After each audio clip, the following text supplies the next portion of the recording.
चलिए जी स्टार्ट करते हैं। बिस्मिल्लाहिर्रहमानिर्रहीम। सब रेशियो एनालिसिस और इंटरप्रिटेशन ऑफ फाइनेंशियल स्टेटमेंट का टॉपिक देख रहे थे। और कल के सेशन में हमने रेशियो एनालिसिस और इंटरप्रिटेशन ऑफ फाइनेंशियल स्टेटमेंट एक तो रेशियो का कोई रिकैप देखा था कि डिफरेंट तरह के प्रॉफिटेबिलिटी, लिक्विडिटी, गेयरिंग, इन्वेस्टर्स और वर्किंग कैपिटल के रेशियोज किस तरह से कैलकुलेट होते हैं, उनकी हल्की फुल्की डिस्कशन की थी उनके हवाले से। और कल के सेशन में मैंने सिर्फ उन्हीं आईक्यूब के पास पेपर्स को आपको कवर करवाया था जिनमें हमें रेशियोज कैलकुलेट करने थे या रेशियोज के फॉर्मूला में खेला जा रहा था कि रेशियोज का क्या इंपैक्ट होगा इंक्रीज डिक्रीज के हिसाब से अकॉर्डिंगली। आज के सेशन के अंदर हम इंटरप्रिटेशन ऑफ फाइनेंशियल स्टेटमेंट और रेशियो एनालिसिस से पढ़ने स्पेसिफिकली उन क्वेश्चंस को देखेंगे जिसमें आपसे रेशियोज की कैलकुलेशन के साथ साथ रेशियोज के ऊपर या कंपनी के फाइनेंशियल स्टेटमेंट्स या बैलेंस शीट और पीनल के ऊपर कुछ इंटरप्रिटेशन, कुछ कमेंट्री, कुछ एनालिसिस भी मांगा जाता है। अब जनरली जब हम इस रेशियो के सवाल को, इस तरह के सवाल को देखते हैं जहां पे हमें रेशियो कैलकुलेशन या रेशियो कैलकुलेशन के साथ कुछ कमेंट्री वगैरह प्रोवाइड करनी हो, तो हम जब आईक्यूब के आंसर को देखते हैं ना तो वो ज्यादा कॉम्प्लिकेट लग रहा होता है और हमें ये टॉपिक एक मुश्किल साउंड होता है। लेकिन लिटरली आईक्यूब हर रेशियो की इंक्रीज डिक्रीज के मल्टीपल रीजंस बता रहा होता है। आपके लिए जरूरी नहीं है कि आप एक एक इंक्रीज डिक्रीज के लिए मल्टीपल रीजंस बताएं। अगर आप एक ही डिक्रीज का एक रीजन भी बता देते हैं, that would be enough point, that would be enough answer कि आप इस सवाल के अंदर पासिंग मार्क या पासिंग से भी अच्छे मार्क सिक्योर कर सकें। तो 3 से 4 सवाल है हमके पिछली 15 अटेम्प्ट के अंदर जो कि इंटरप्रिटेशन के हवाले से पूछे गए, तो इनको सॉल्व करते हैं। सबसे पहला सवाल हमारे पास आ रहा है ऑटम 2018 के अटेम्प्ट का क्वेश्चन नंबर 7। 12 मार्क की वेटेज है सवाल की। ऑटम 2018 के अटेम्प्ट का क्वेश्चन नंबर 7, 12 मार्क्स। मैं सवाल को रीड करने से पहले सवाल की रिक्वायरमेंट को रीड करता हूं। तो सवाल की रिक्वायरमेंट में कहता है compute the following for 2016 and 2017। Compute the following for 2016 and 2017: gross profit margin, net profit margin, return on assets, return on capital employed, debt to equity ratio and current ratio। Sir 12 में से 8 marks यानी कि major marks तो आपके ratio calculation के हैं, जिसमें आपने कोई अपनी अंग्रेजी, कोई अपनी ड्राफ्टिंग नहीं, बस रेशियोज के फॉर्मूलाज को प्रॉपर्ली करेक्टली अप्लाई कर देना है। हमें दोनों सालों के लिए ये सारे रेशियोज कैलकुलेट करना है। देन हमारे पास सवाल की रिक्वायरमेंट नंबर बी में कहता है keeping in view the information above, comment on the profitability and liquidity position of SKL for 2017। देखिए जैसे कि मैंने मल्टीपल आम टाइप आपसे कहा है कि सवाल को सॉल्व करने से पहले सवाल को सही से रीड करना, सवाल को सही से समझना, सवाल को सही से अंडरस्टैंड करना बहुत जरूरी है। इन्होंने यहाँ पे तुमसे जो रेशियोज कैलकुलेट करवाए ना, ग्रॉस प्रॉफिट मार्जिन और नेट प्रॉफिट मार्जिन, ये प्रॉफिटेबिलिटी रेशियोज हैं।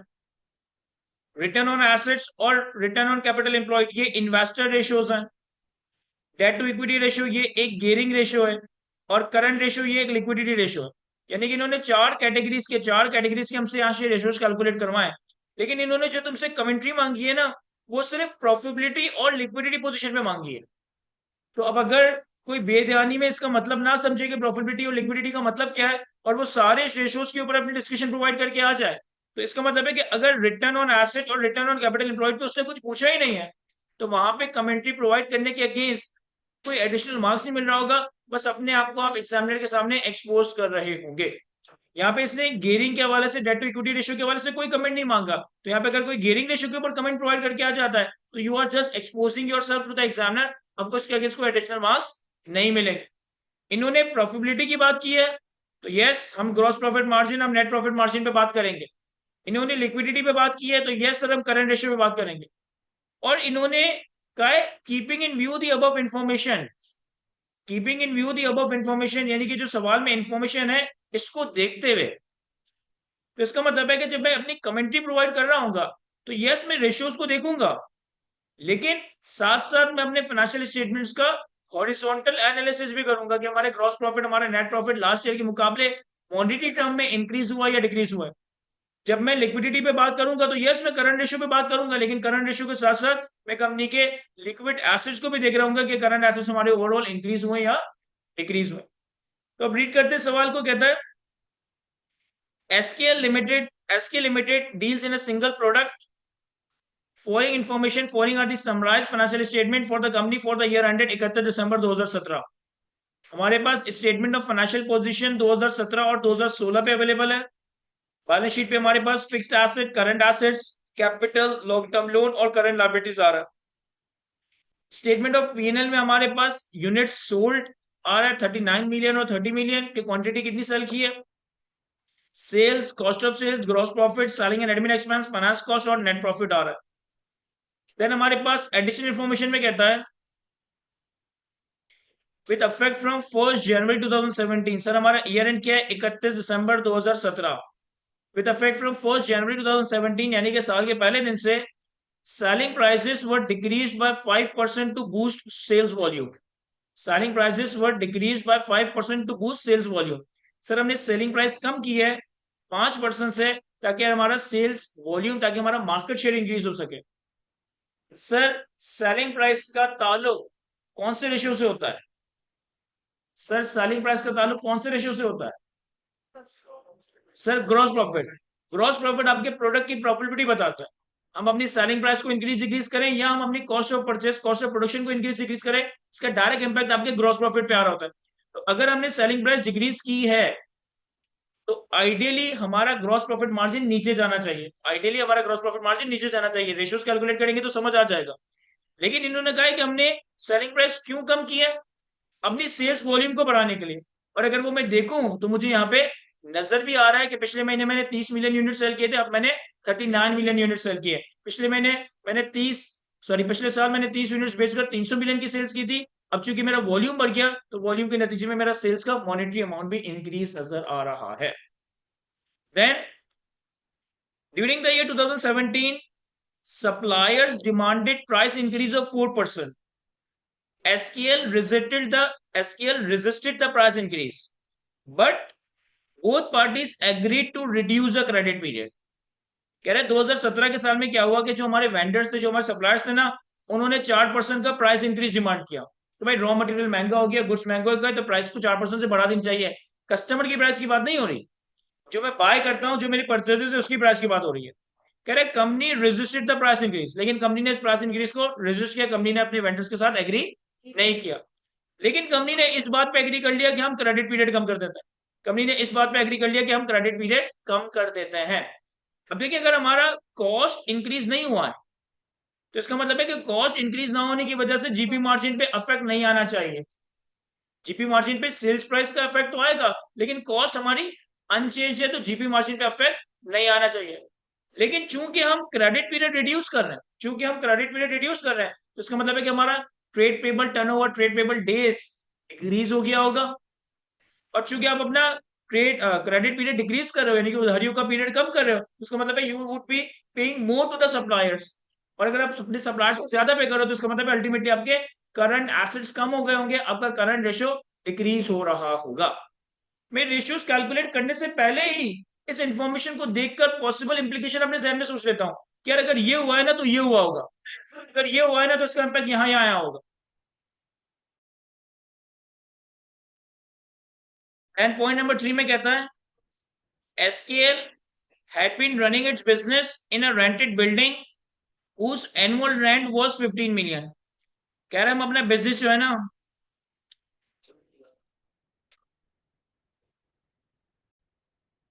याद है कि सर हमारी क्लास डिस्कनेक्ट हो गई थी। मैं पॉइंट नंबर 2 दोबारा से रिपीट करता हूँ। पॉइंट नंबर 2 में क्या बात हो रही थी? पॉइंट नंबर 2 में कह रहा था कि during the year 2017 supplier demanded the price increase of 4%।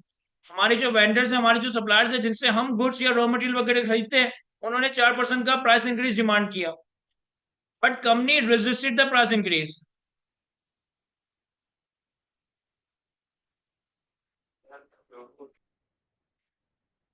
याद है कि सर मैं पॉइंट नंबर 2 को रिपीट करता हूं। पॉइंट नंबर 2 में कहता है during the year 2017 supplier demanded price increase of 4%, company resisted the price increase.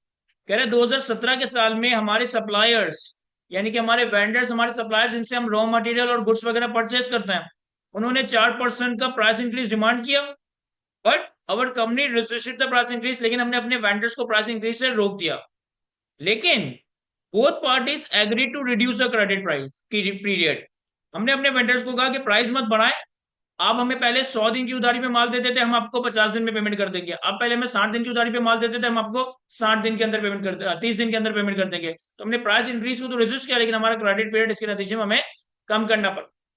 अब अगर हमने अपने रॉ मटेरियल और फिनिश गुड्स की प्राइस को रेजिस्ट किया है, तो इसका मतलब है कि प्राइस चेंज ना होने की वजह से हमारे जीपी मार्जिन पे कोई इफेक्ट नहीं आना चाहिए।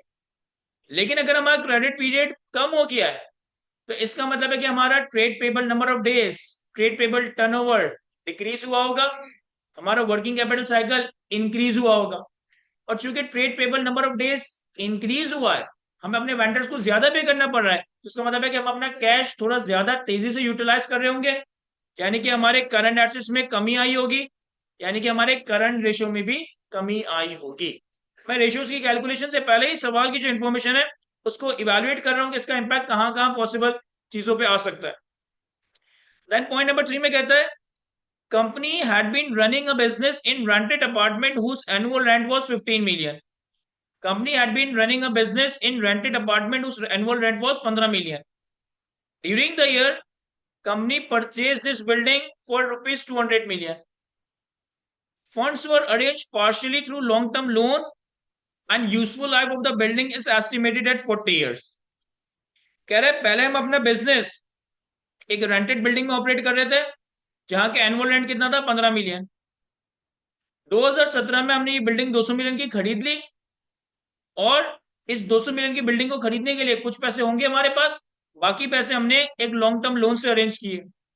और इस बिल्डिंग की जो यूजफुल लाइफ है ना वो कितनी है, 40 साल।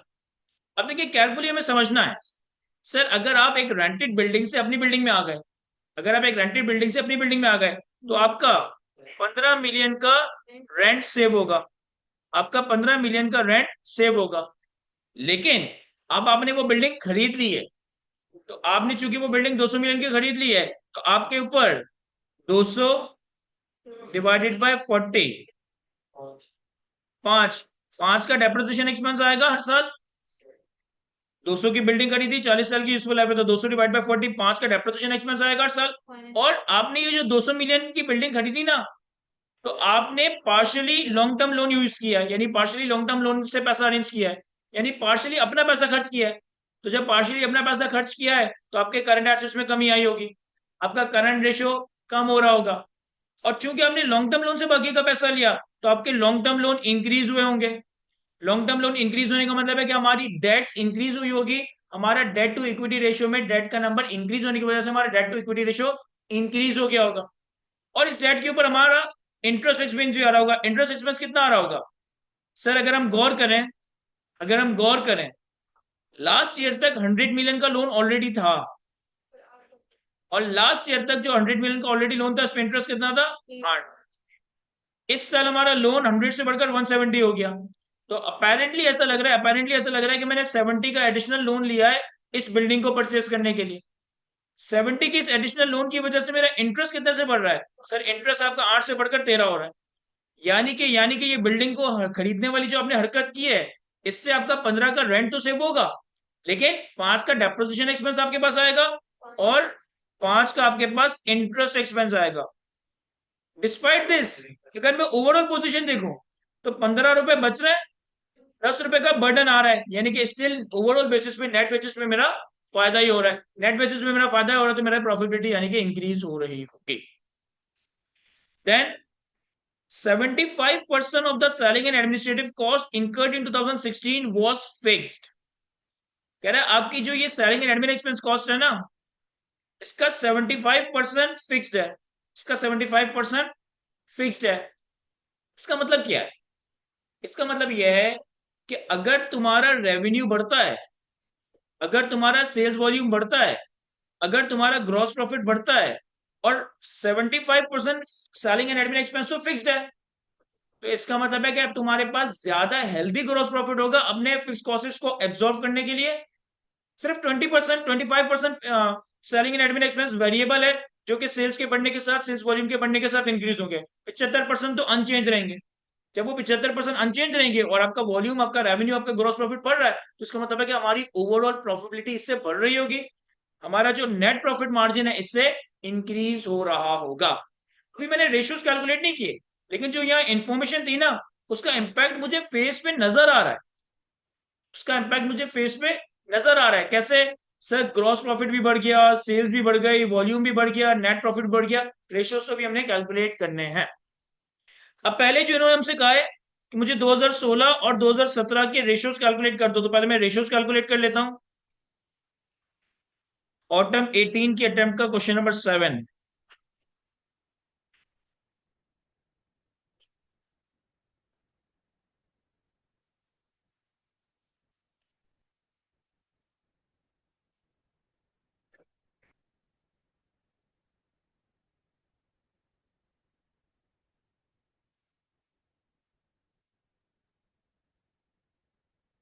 मैं 2 सालों के लिए रेशियोज के नंबर कैलकुलेट करने 2017 और 2016।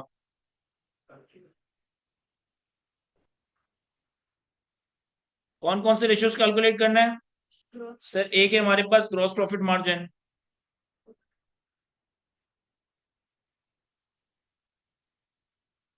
ग्रॉस प्रॉफिट मार्जिन का फॉर्मूला क्या है? Gross profit divided by sales multiply by 100। Sir मैं अब कैलकुलेशन लिख नहीं रहा, जरा मुझे कैलकुलेटर में ही परफॉर्म कर देते हैं। 90 divided by 300 multiply by 100। 90 divided by 300 multiply by 100, 30%। और इसी तरीके से 98 divided by 371 multiply by 100, 26.4%। Then second ratio में कैलकुलेट करना है net profit margin.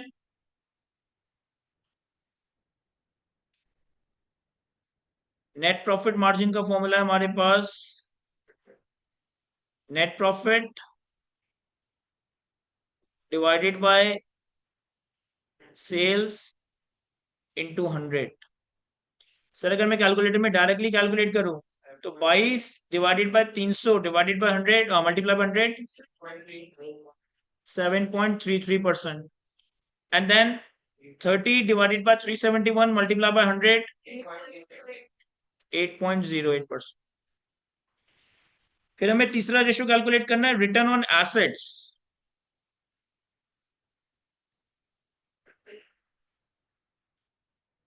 Return on assets का फॉर्मूला क्या है? Sir operating profit that is profit before interest and tax divided by total assets into 100। अब ये थोड़ा सा कैलकुलेटर में कैसे सॉल्व करेंगे? 22 के नेट प्रॉफिट में 8 की इंटरेस्ट ऐड कर दूंगा तो ये हो जाएगा 30। 30 डिवाइडेड बाय टोटल एसेट्स 440, 6.8%। इसी तरीके से 2018 में सॉरी 2017 में 30 में ये 13 ऐड कर देंगे तो ये हो जाएगा 43। और 43 को मल्टीप्लाई कर देंगे 500 से, सॉरी डिवाइड कर देंगे 500 से, मल्टीप्लाई कर देंगे 100 से, सॉरी 8.6%। देन हमें अगला कैलकुलेट करना है return on capital employed.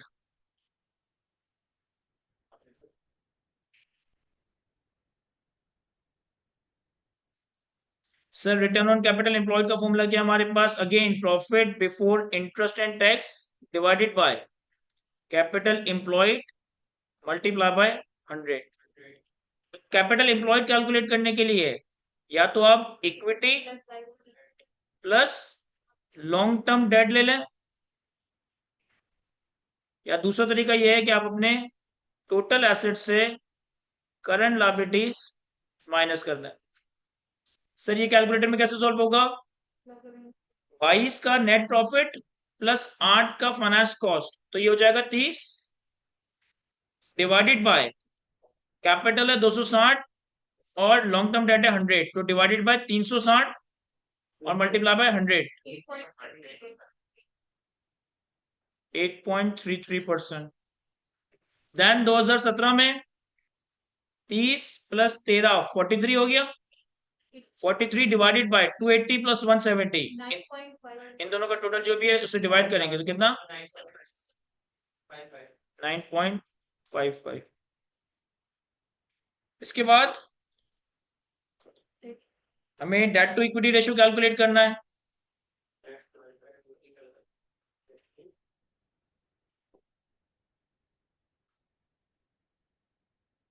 Debt to equity ratio का फॉर्मूला हमारे पास debt divided by debt plus equity. Sir 2016 में 100 डिवाइडेड बाय 360, 100 डिवाइडेड बाय 360,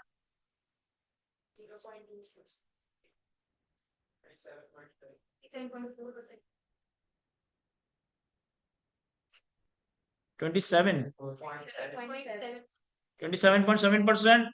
और 2017 में 170 divided by total of 280 plus 170, 37.7%। और फिर इसके बाद हमें लास्ट रेशियो कैलकुलेट करना था, करंट रेशियो।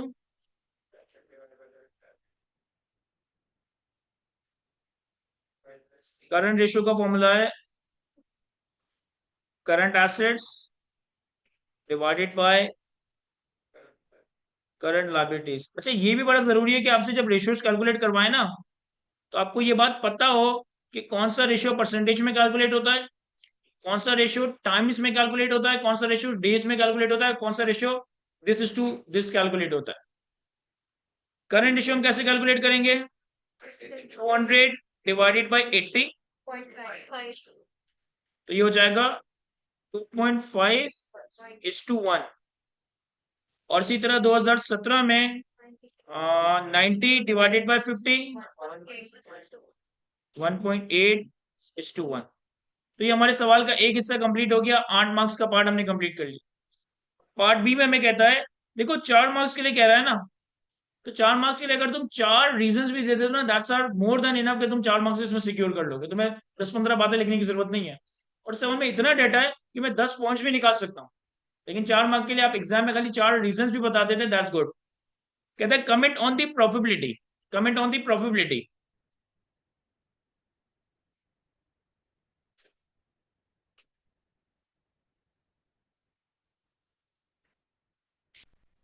अगर हम प्रॉफिटेबिलिटी पे बात करें तो सर ग्रॉस प्रॉफिट मार्जिन हमारा कम हुआ है, ग्रॉस प्रॉफिट मार्जिन हमारा कम हुआ है। और इसका रीजन हमने पहली लाइन में आइडेंटिफाई कर लिया था कि चूंकि हम अपनी सेल्स प्राइस को डिक्रीज कर रहे हैं तो हमारा ग्रॉस प्रॉफिट मार्जिन नीचे आना था। तो मैं क्या लिखूंगा?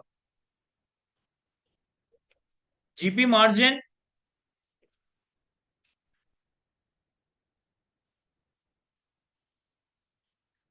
Has decline during the year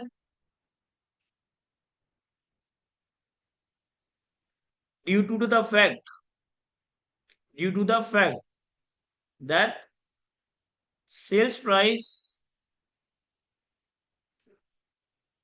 was decreased by 5% with effect from 1st January 2017। Gross profit margin आपका कम हुआ है during the year due to the fact that sales price has decrease by 5% with effect from 1st January 2017। अब ये मैं बिल्कुल professional solution बनाने की कोशिश कर रहा हूँ, लेकिन अगेन इतना हैवी नहीं, बेसिक बेसिक बातें भी लिखेंगे ना, आप अपने मार्क्स निकाल लेंगे ऐसे। मैं इसमें और क्या लिख सकता हूं? This reduction in sales price was made to boost sales and consequently sales volume as well as sales revenue has increased during the year। हमने ये प्राइस रिडक्शन क्यों की थी? ताकि हम सेल्स को इंक्रीज कर सके। और ऐसा हुआ भी। कैसे हुआ कि सर लास्ट ईयर हमने 30 मिलियन यूनिट्स बेचे थे, अब हमने 39 मिलियन यूनिट सेल किए। लास्ट ईयर हमने 300 यूनिट बेचे थे, इस साल हमने 371 मिलियन, सॉरी 300 मिलियन की सेल की थी, अब हमने 371 की सेल की। So despite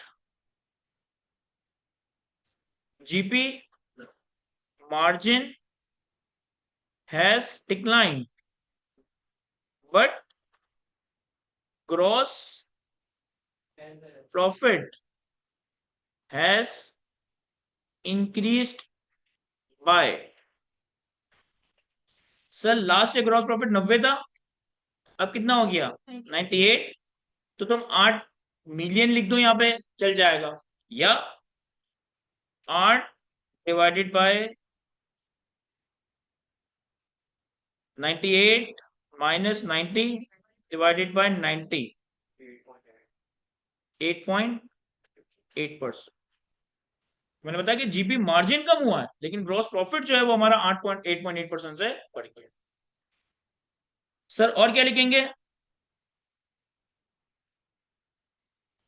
sir net profit margin अगर आप देखें तो वो 7.3 से 8.08% हो रहा है, बढ़ रहा है। और नेट प्रॉफिट फेस पे भी 22 मिलियन से बढ़कर 30 मिलियन हो रहा है। तो net profit margin as well as net profit have increased during the year due to following reasons। Net profit हमारा इंक्रीज हुआ है इन वजहों से। अब नेट प्रॉफिट में जो भी इंक्रीज या डिक्रीज आता है ना, इसका सबसे अहम पिलर या इसका सबसे अहम रीजन आपके ग्रॉस प्रॉफिट का इंपैक्ट होगा। मैंने आपको कल रेशियो डिस्कस करते वक्त बताया था कि आपका ग्रॉस प्रॉफिट अगर हेल्दी ना हो ना, तो आप बॉटम लाइन हेल्दी अचीव नहीं कर सकते। अगर एक कंपनी का ग्रॉस प्रॉफिट ही नेगेटिव है या बहुत नैरो है, तो अगर कंपनी का ग्रॉस प्रॉफिट ही नेगेटिव या बहुत नैरो होगा, तो इसका मतलब है कि कंपनी अच्छा हेल्दी नेट प्रॉफिट जनरेट नहीं कर पाएगी। तो पहला रीजन में क्या लिख दूंगा? Due to the following reason, number 1, increase in gross profit by 8 million. एक तो ग्रॉस प्रॉफिट इंक्रीज हुआ, इस वजह से हमारा नेट प्रॉफिट मार्जिन इंप्रूव हो रहा है। दूसरा और क्या था सर? पॉइंट नंबर 2 में हमने सेल्स प्राइस के रेजिस्ट किया था, हमने अपनी कॉस्ट की इंक्रीज को रेजिस्ट किया था, तो कॉस्ट हमारी चेंज नहीं हुई। पॉइंट नंबर 3 में ये था कि हमने एक बिल्डिंग परचेस कर ली थी, तो रीजन क्या आ जाएगा? Purchase of building has saved rental expense of 15 million and brought depreciation expense of 5 million, that is 200 divided by 40, and additional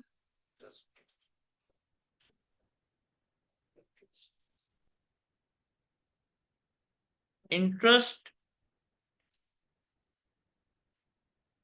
cost of, additional interest cost कितनी थी? 13 minus 8, 5 million.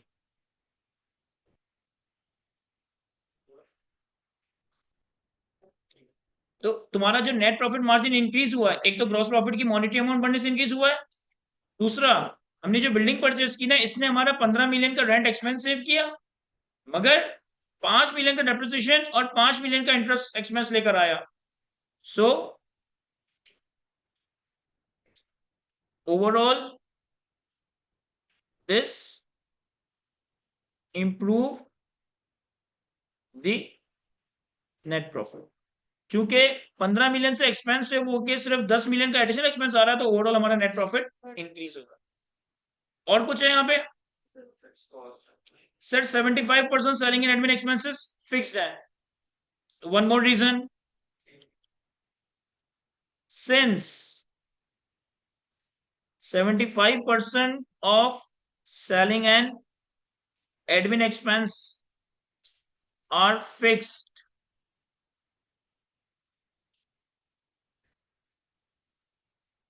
they are better absorbed या adjusted against the increased gross profit।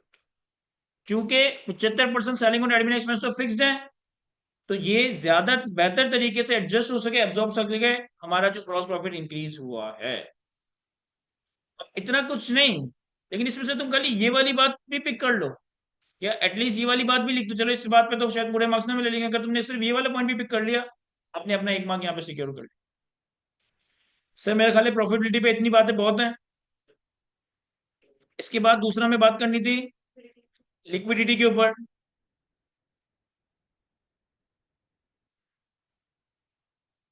अब liquidity में क्या है sir, अगर हम current ratio देखें, अब देखिए लिक्विडिटी में आपको return on asset, return on capital employed, debt to equity ratio, इन चीजों पे बात करने की जरूरत नहीं है। आप सिर्फ करंट रेशियो, करंट एसेट्स को देखें, तो करंट रेशियो हमारा 2.5 से कम होकर 1.8 हुआ है। और फेस पे अगर मैं देखूं, तो हमारे करंट एसेट्स 200 से कम होकर 90 हुए हैं। करंट लायबिलिटीज 80 से कम होकर 50 हो गई है, कि बढ़नी नहीं चाहिए थी। ये लो करंट लायबिलिटीज 80 से, इन्होंने तो कहा था कि हम ज्यादा क्रेडिट पीरियड रिड्यूस कर रहे हैं, तो ये बढ़ना चाहिए था, कम होना चाहिए था। लॉन्ग टर्म लोन तो अलग है सर। अगर आपने क्रेडिट पीरियड कम कर दिया है, तो आप सप्लायर को ज्यादा पेमेंट करें, सप्लायर को ज्यादा पेमेंट करें तो आपकी करंट लायबिलिटी कम। तो अब यहाँ पे मैं क्या लिखूंगा,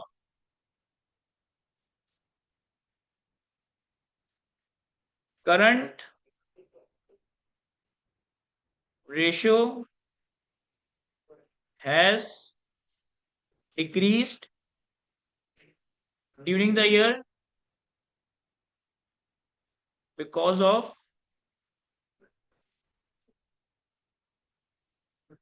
utilisation of funds for purchase of building. एक तो हमने कुछ फंड्स अपना बिल्डिंग परचेज करने में यूटिलाइज कर दिया, तो हमारे करंट एसेट्स कम हुए। And decrease in credit period offered by the supplier. तो दो रीजन मुझे अपनी नजर आ रहा है कि चूंकि हमने वेरा बिल्डिंग खरीदने के लिए कुछ फंड्स अपना इस्तेमाल कर दिया होगा, और क्रेडिट पीरियड हमारा रिड्यूस हो गया, तो फंड यूज करने की वजह से करंट एसेट्स कम हुए, क्रेडिट पीरियड कम होने की वजह से करंट लायबिलिटीज कम हो गई। सर हमारा करंट रेशियो कम हो रहा है, 2.5 से कम होकर 1. क्या ये लिख लेंगे हम? पूरे मार्क्स आने चाहिए थे इस सवाल के अंदर, तो अगर किसी ने अटेम्प्ट, हो भी सकता है, मतलब उस अटेम्प्ट के बच्चों के लिए। क्लियर है, बढ़ू आगे, कॉपी करना है मैं।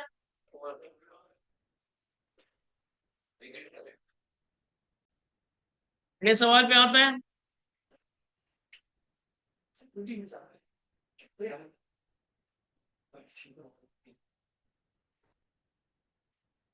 अगला सवाल देखते हैं सर, स्प्रिंग 2022 के अटेम्प्ट का क्वेश्चन नंबर 7। स्प्रिंग 2022 के अटेम्प्ट का क्वेश्चन नंबर 7, 15 मार्क की वेटेज है सवाल की। सवाल को रीड करने से पहले अगर मैं सवाल की रिक्वायरमेंट को रीड करूं, तो कहता है compute QL ratios for 2021 for comparison with 2022। हमारे पास इस सवाल में कोई कंपनी है क्यूएल लिमिटेड, इसके हमें रेशियोज कैलकुलेट करने 2021 के, ताकि हम 2020 से कंपैरिजन कर सकें। कौन से रेशियोज कैलकुलेट करने ये यहाँ पे नहीं बताया, लेकिन इस सवाल की इंफॉर्मेशन में बताया हुआ है। और रिक्वायरमेंट नंबर बी में कहता है keeping in view the financial and operating decisions extracted from the management report, provide the reason for variation in ratios computed in a above. कह रहा है आपने, आपको ना सवाल में हमने 2020 के रेशियोज कैलकुलेट करके दिए हैं, आपको यही सारे रेशियोज 2021 के लिए कैलकुलेट करना है, और मैनेजमेंट के डिसीजन को देखते हुए ये बताना है कि इन रेशियोज के अंदर वेरिएशन क्यों आ रहा है। तो सवाल को रीड करते हैं। कहता है Kamal limited is in the business of consumer goods, following are the summarized financial statement for 2021। हमारे पास स्टेटमेंट ऑफ फाइनेंशियल पोजीशन यानी कि बैलेंस शीट है 31 दिसंबर 2021 के लिए, जिसमें हमारे पास एसेट्स में fixed assets, current assets, inventory, trade debtors, short term investment, cash in bank balance. Equity and liabilities में share capital, retained earning, long term loan. Current liabilities में trade creditor, other payable and current maturity of loan. फिर हमारे पास summary of profit and loss है 31 दिसंबर 2021, जिसमें हमारे पास sales, cost of sales, gross profit, selling and admin expense, other income, finance cost और नेट प्रॉफिट। फिर हमारे पास मैनेजमेंट रिपोर्ट्स में कुछ चीजें आ रही हैं। हमारे पास 2020 के रेशियोज अवेलेबल हैं।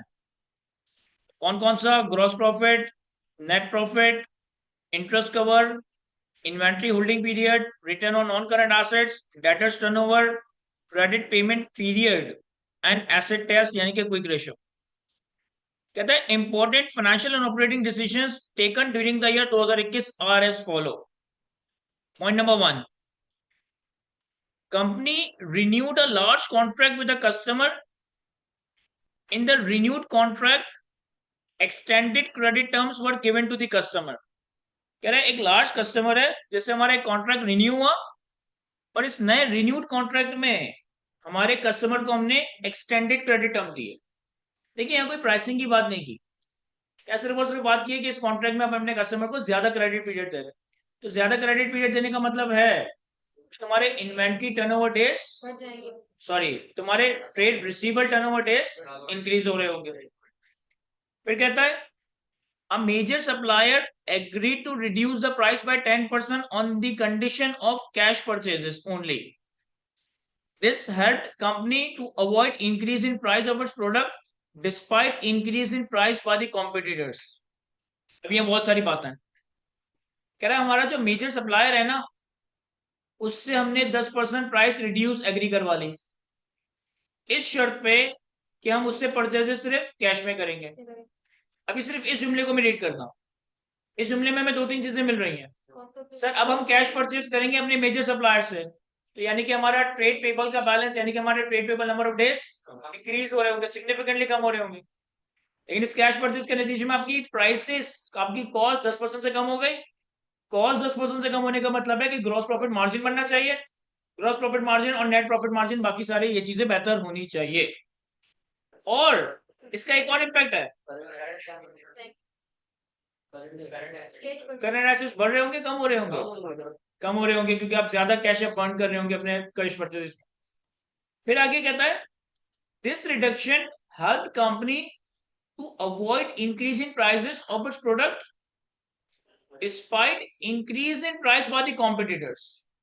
कह रहे इस कॉस्ट की कमी की वजह से हमने अपने प्राइस इंक्रीज को, हम अपनी सेलिंग प्राइस के, हम अपने प्रोडक्ट की सेल्स की प्राइस की इंक्रीज को रोक रहे हैं, जबकि बाकी कॉम्पिटिटर्स 10%, बाकी कॉम्पिटिटर्स प्राइसेस को बढ़ा रहे हैं। अब देखिए यहाँ पे मैं इवन तो कि अपनी सेल्स प्राइस कम नहीं कर रहा, लेकिन चूंकि बाकी कॉम्पिटिटर्स बढ़ा रहे हैं और मैं नहीं बढ़ा रहा, तो इसका मतलब है कि मेरा वॉल्यूम बढ़ना चाहिए। इसका मतलब है मेरा सेल्स वॉल्यूम बढ़ना चाहिए। इसके बाद increasing working capital demands were met by making a share issue. A part of the proceed from the share issue were used to repay significant portion of the long term loan.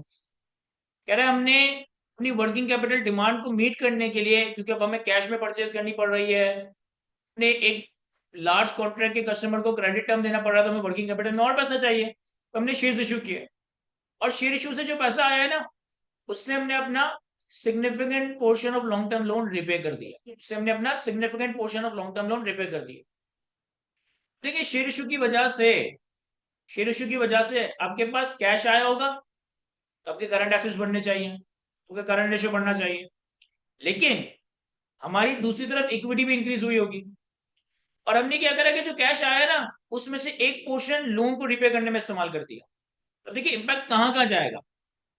Sir equity आपकी बढ़ रही है, date आपकी कम हो रही है, तो आपका डेट टू इक्विटी रेशियो नीचे जाना चाहिए।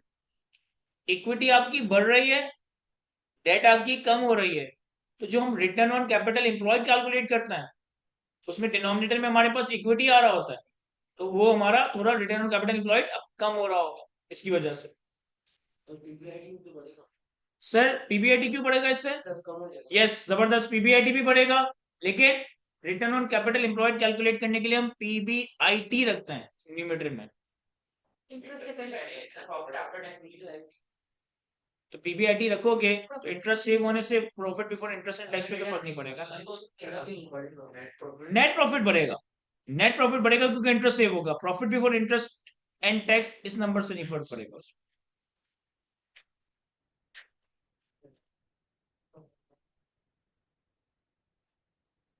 इसके बाद next point, QL disposed of its main warehouse in the last month of the year. QL disposed of its warehouse in the last month of the year at a gain of 25 million. कह रहे हमने अपने साल के आखिरी महीने में एक वेयर हाउस को बेच दिया 25 मिलियन का, सॉरी 25 मिलियन के गेन पे। And the sales proceed are invested in short term investments, और जो सेल प्रोसीड्स आए उसे हमने शॉर्ट टर्म इन्वेस्टमेंट्स में इन्वेस्ट कर दिया है। सर इसकी भी 2-3 इंपैक्ट है। तुमने वेयर हाउस बेच दिया तो तुम्हारे एसेट्स कम हो गए होंगे, इससे बाद में रिटर्न ऑन एसेट मांगा है, yes return on non current asset मांगा है। तो जब हमने वेयर हाउस बेच दिया और हमारे नॉन करेंट एसेट्स कम हो गए तो हमारा return on capital non current asset बढ़ गया होगा। गेन पे बेचा है और हैवी गेन है 25 मिलियन का। अगर मैं यहाँ देखूं तो 162 मिलियन का जो नेट प्रॉफिट आ रहा है, इसमें 25 मिलियन का गेन तो सिर्फ इस एसेट की डिस्पोजल की वजह से आ रहा है। तो सर इसका मतलब है कि इसकी वजह से आपका नेट प्रॉफिट बढ़ गया होगा, नेट प्रॉफिट मार्जिन बढ़ गए होंगे। और जो सेल प्रोसीड्स आए वो आपने शॉर्ट टर्म इन्वेस्टमेंट्स में इन्वेस्ट कर दी। तो शॉर्ट टर्म इन्वेस्टमेंट्स में इन्वेस्ट करती तो जो तुम्हारा करंट एसेट कैलकुलेट करते वक्त कंसिडर होगा, सेल प्रोसीड 25 मिलियन नहीं है, सेल प्रोसीड तो इससे भी ज्यादा होगी। तो तुम्हारी शॉर्ट टर्म इन्वेस्टमेंट्स में कितना इंक्रीज आ रहा है? अच्छा इंक्रीज तो नहीं क्योंकि हमारे पास इस साल का नंबर है, लास्ट ईयर का नंबर नहीं है। लेकिन अगर 160 का अमाउंट सेल प्रोसीड का है तो इस 160 की शॉर्ट टर्म इन्वेस्टमेंट से हमारा करंट रेशियो भी बढ़ रहा होगा। तो पहले तो मुझे कह रहा है कि 2021 के लिए मुझे ये वाले रेशियोज कैलकुलेट कर दो और हर रेशियो के आगे मुझे रीजन बता दो कि ये चीजें क्यों इंप्रूव या डिक्रीज हो रही है। जरा रेशियोज आप लोग खुद से कैलकुलेट करते हैं, फिर मैं इसकी डिस्कशन पे बात करूंगा। रेशियोज जरा खुद से कैलकुलेट करें ये सारे।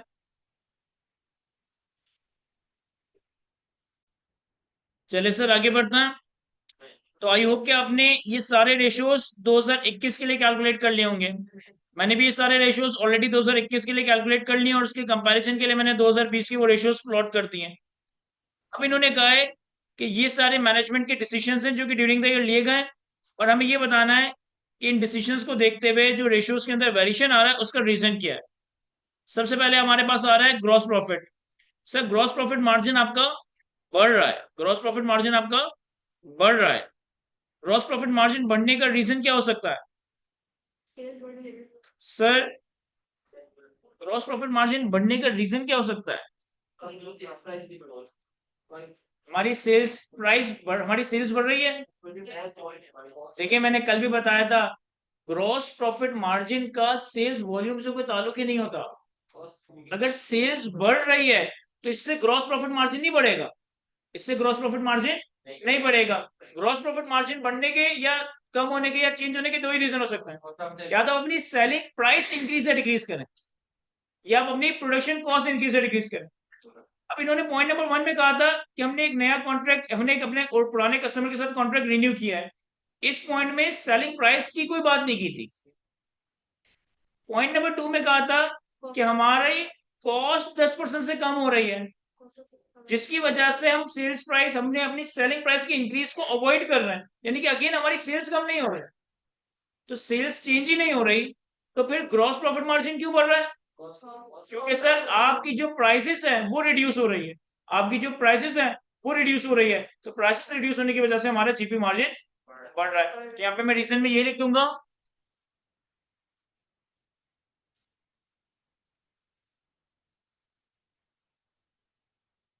ड्यू टू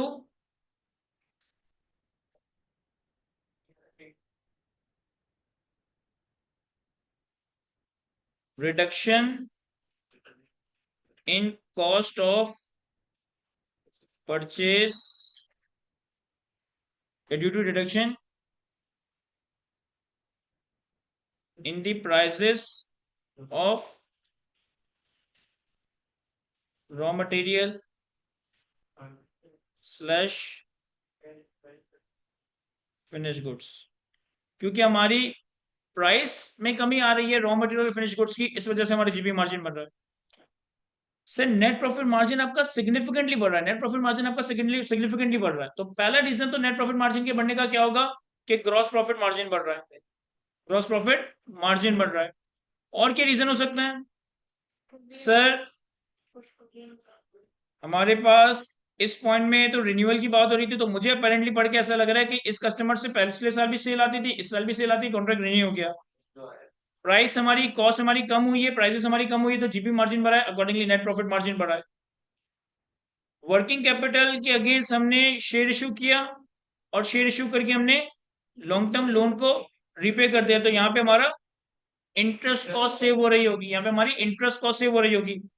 और हमारे पास एक वेयर हाउस साल के आखिर में 25 मिलियन के गेन पे बिका है, तो इस 25 मिलियन के गेन ने हमारे नेट प्रॉफिट मार्जिन को सिग्निफिकेंटली बढ़ाया होगा। तो यहाँ पे मैं लिखता हूं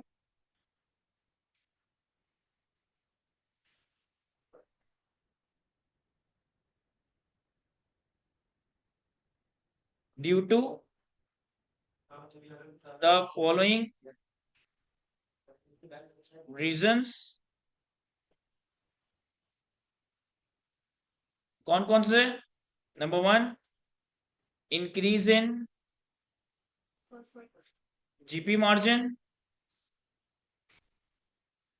और क्या था? Saving in interest on long term loan repaid, और गेन ऑफ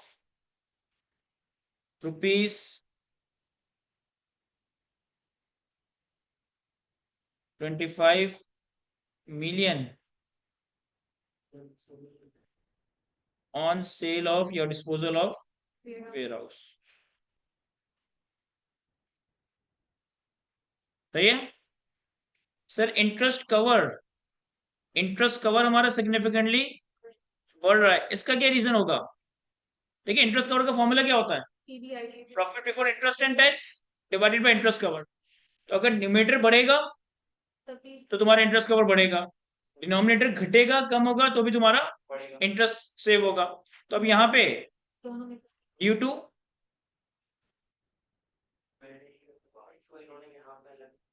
क्या लिखेंगे? ड्यू टू इंक्रीज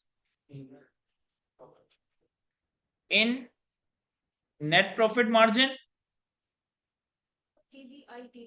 या due to increase in operating profit PBIT,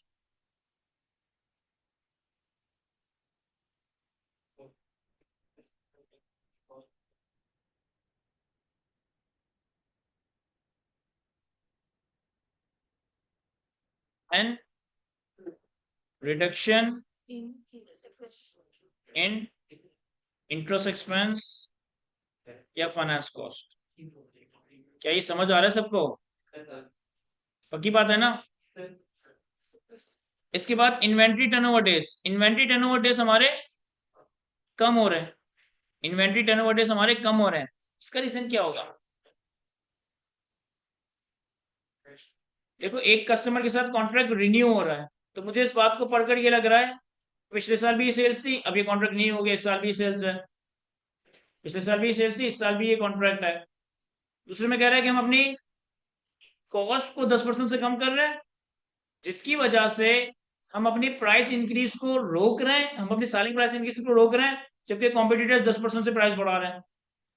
तीसरे में कह रहा है कि वर्किंग कैपिटल को मैनेज करने के लिए हम राइट इशू कर रहे हैं, जिससे हमने लोन भी रिपे कर दिया। और चौथे पॉइंट में कह रहा है कि हमने वेयर हाउस 25 मिलियन के गेन पे बेच दिया। सर, इन रीजंस में से क्या बात ऐसी है जिससे इन्वेंट्री डेज कम हो रहा है?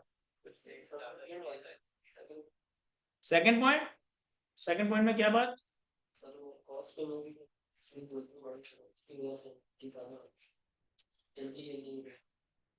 सर बिल्कुल सही। देखो, आपकी सेल्स का वॉल्यूम, सेल्स की क्वांटिटी आपकी सेलिंग प्राइस पे। हम जब सेलिंग प्राइस कम करते हैं तो सेल्स वॉल्यूम बढ़ जाता है, हम जब सेलिंग प्राइस बढ़ाते हैं तो सेल्स वॉल्यूम कम हो जाता है। अब हमने यहाँ पे अपनी सेलिंग प्राइस को चेंज नहीं किया, लेकिन कॉम्पिटिटर से प्राइस बढ़ा दिए। कॉम्पिटिटर का प्राइस बढ़ाना और आपका प्राइस ना बढ़ाना ऑटोमेटिकली आपका वॉल्यूम बढ़ा देगा। आम हालात में तो जब हम सेलिंग प्राइस कम करते हैं तो वॉल्यूम बढ़ता है, लेकिन यहाँ पे सेलिंग प्राइस कम ना किए बगैर, चूंकि कॉम्पिटिटर सेलिंग प्राइस बढ़ा रहा है, तो हमारी सेल्स वॉल्यूम इंक्रीज होनी चाहिए। तो यहाँ पे मैं रीजन क्या लिखूंगा?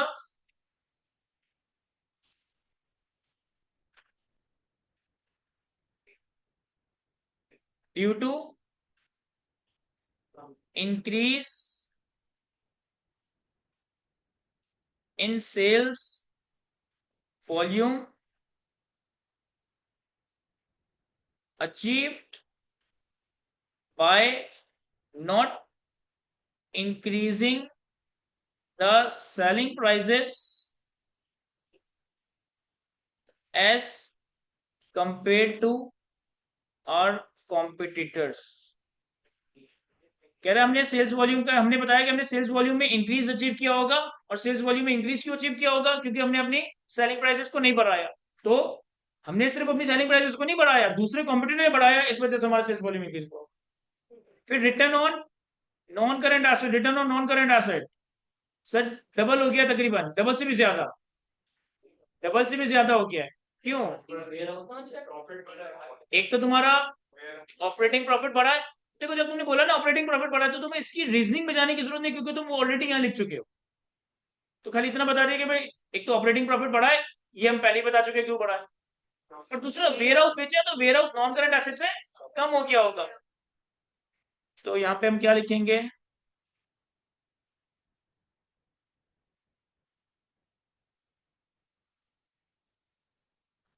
Due to increase in operating profits as discussed above, and disposal of warehouse just before the year end. क्या ये समझ आ रहा है सबको? सर इसके बाद debtor turnover, sir debtor turnover कम हो रहा है, जबकि इन्होंने कहा था कि हम अपने कस्टमर को ज्यादा क्रेडिट टर्म ऑफर कर रहे हैं, तो ये कम क्यों हो रहा है? इन्होंने हमें देखो बाकी जगह पे तो एज कोई डेटा टर्नओवर की बात नहीं की, लेकिन इस पॉइंट में उन्होंने कहा था कि हमने कस्टमर के साथ कॉन्ट्रैक्ट लार्ज कॉन्ट्रैक्ट रिन्यू किया, और अब हम कस्टमर को एक्सटेंडेड यानी कि ज्यादा दिनों की उधारी देंगे। लेकिन रेशियोस उल्टा बता रहे हैं, रेशियोस ये बता रहे हैं कि डेटा टर्नओवर कम हो रहा है। सर ये आपने डेज में नहीं निकाला, ये आपने टाइम्स में निकाला है। तो डेज में निकाला होता तो ये आपको बढ़ता हुआ नजर आता, टाइम्स में निकाला तो ये टाइम्स कम हो रहा है, और ये बिल्कुल रिकंसाइल्ड हो रहा है इस फैक्ट पे, ड्यू टू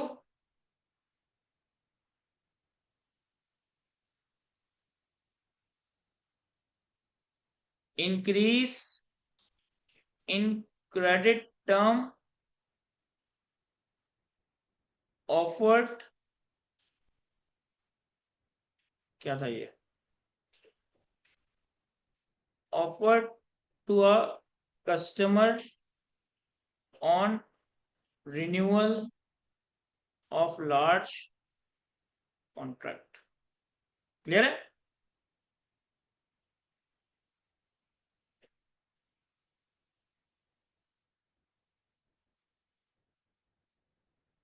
नहीं शाजिल, वेयर हाउस बेचने का इन्वेंट्री कम होने से कम क्या ताल्लुक हो सकता?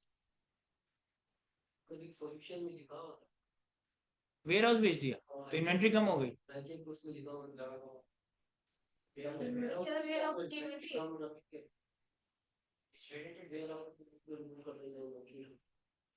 हाँ सही है, वेयर हाउस रखते थे इन्वेंट्री रखने के लिए, वेयर हाउस नहीं तो इन्वेंट्री नहीं रखोगे, लेकिन इन्वेंट्री कम होने का रीजन वेयर हाउस बेचना तो मुझे तो नहीं समझ आ रहा, ऐसा क्यों? छोड़े उसको। इसके बाद क्रेडिटेड पे डेज, सर क्रेडिटेड डेज हमारे 55 दिन से कम होकर 28 दिन हो रहे हैं, ऐसा क्यों? क्योंकि हमारी मेजर सप्लायर से हमारे पास कैश परचेज होगी। तो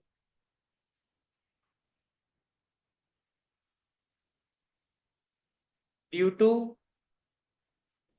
cash purchases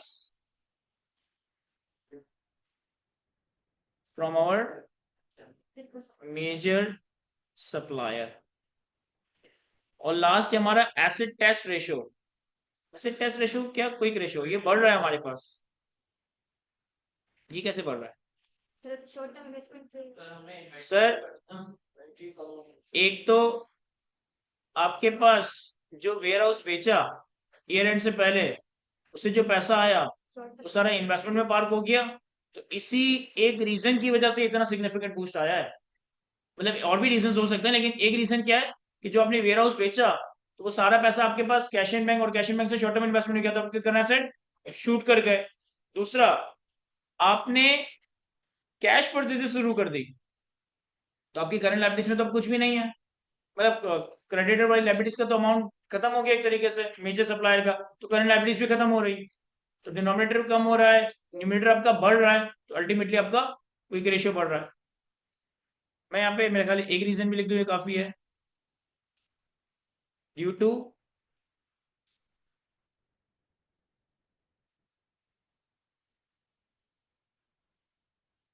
disposal of ware house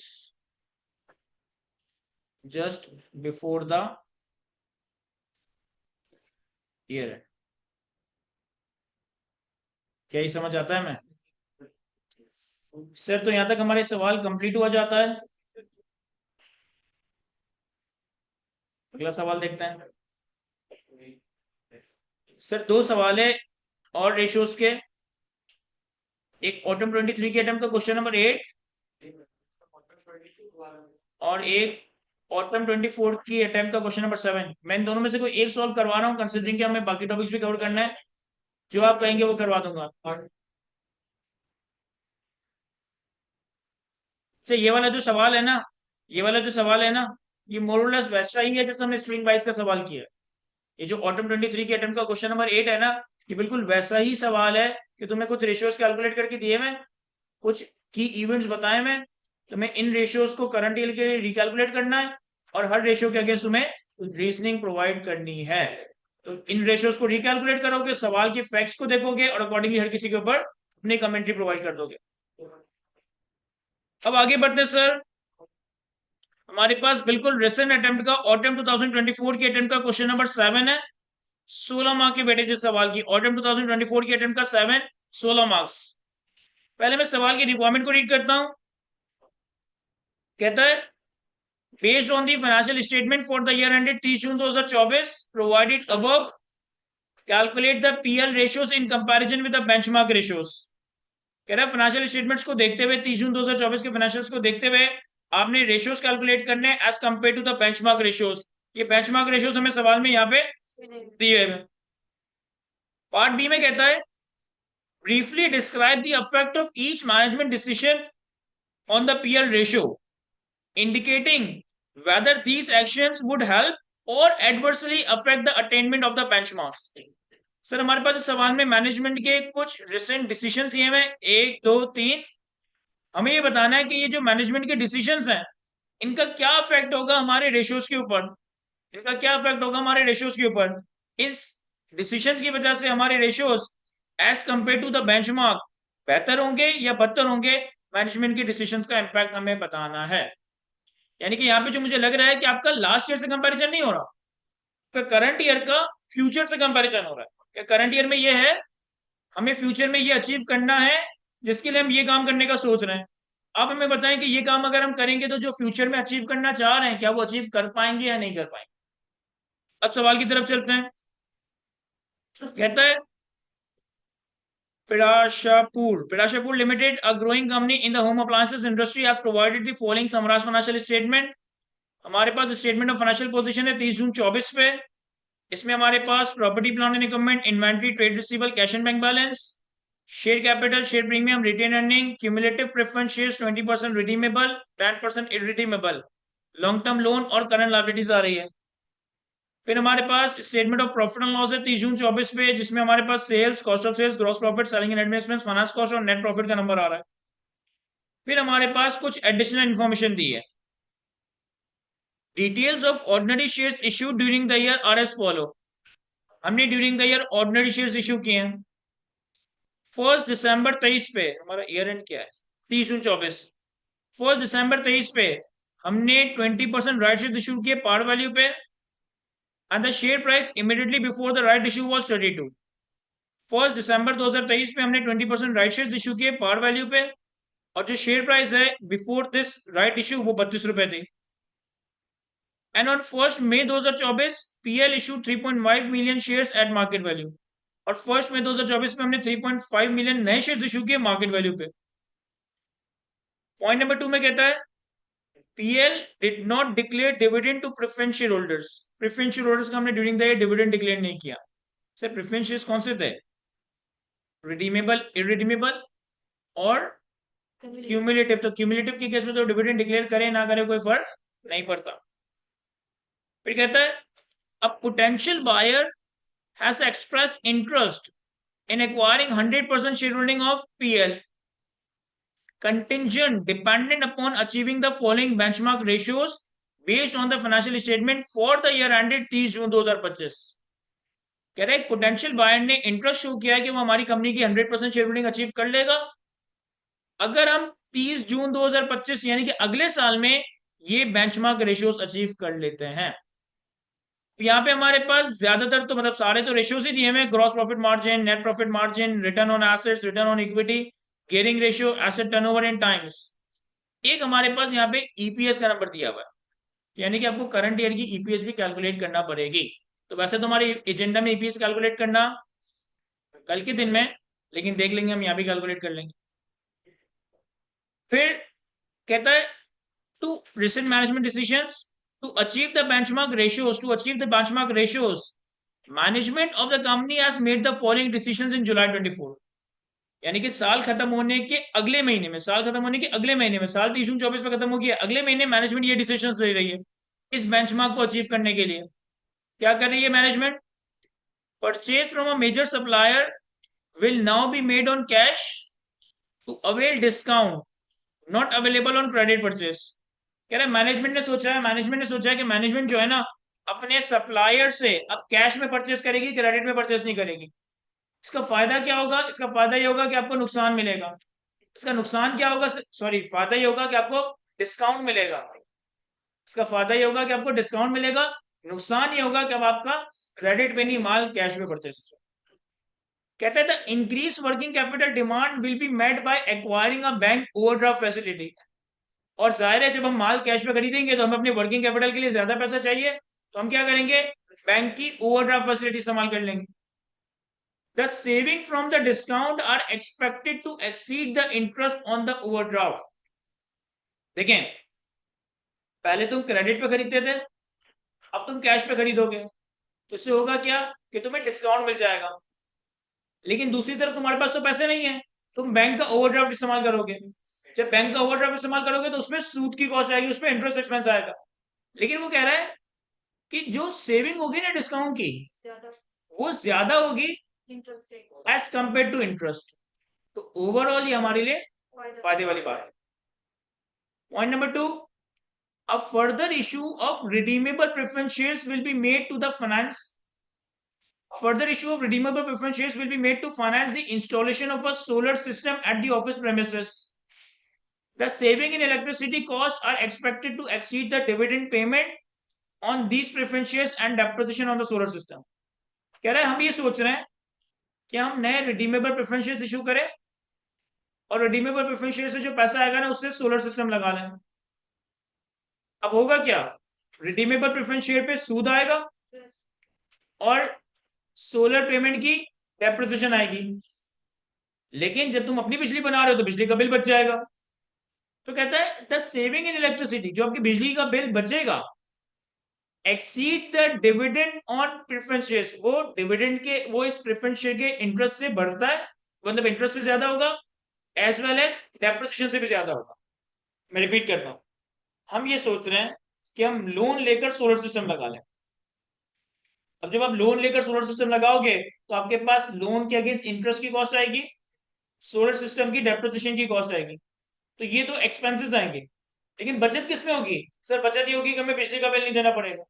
तो कह रहे हैं कि बिजली के बिल में जितनी बचत होगी ना वो इंटरेस्ट और डेप्रिसिएशन के नंबर से ज्यादा होगी, यानी ओवरऑल अगेन ये भी फायदे की बात हो रही है। आगे कहता है revaluation of property plant and equipment will be adopted to reflect the increase in the fair value in the financial statement। कह रहा है कंपनी सोच रही है कि अपने प्रॉपर्टी प्लांट एंड इक्विपमेंट को रिवैल्यूएशन मॉडल में ले जाए। इससे होगा क्या कि एसेट्स अपने फेयर वैल्यू पे आ जाएंगे तो उनकी fair values increase financial statements के अंदर रिफ्लेक्ट हो जाएगी। अब इसका फायदा भी है नुकसान भी है।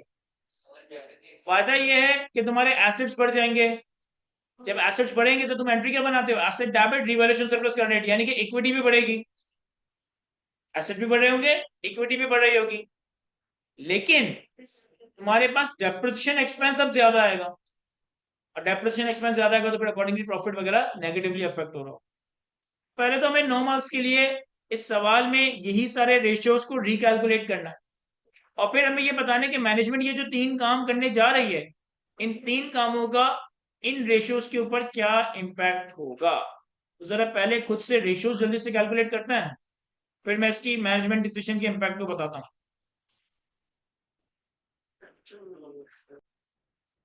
यहाँ देखिए सर, मैं सॉल्व करवा देता हूँ इस सवाल को। हमारे पास ऑटम 24 के अटेम्प्ट का क्वेश्चन नंबर 7,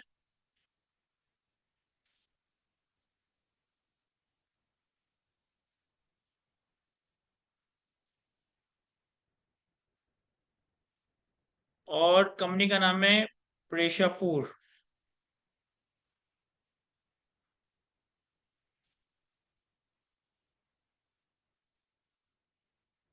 पहले तो जो हमें यहाँ पे रेशियोज कैलकुलेट करने हैं उनको क्विकली कैलकुलेट कर लेते हैं। एक है हमारे पास ग्रॉस प्रॉफिट मार्जिन,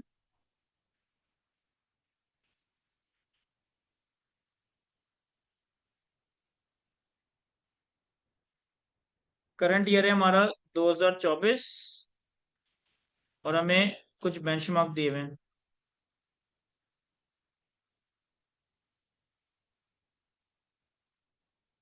सबसे पहले हमारे पास जीपी मार्जिन है। सर जीपी मार्जिन हमारा सिंपली कैलकुलेट होगा gross profit divided by sales, तो 181 डिवाइडेड बाय 725 इंटू 100, 24.9%। और हमारा टारगेट बेंचमार्क ये था कि 30% अचीव करना था। देन दूसरा हमारे पास नेट प्रॉफिट मार्जिन,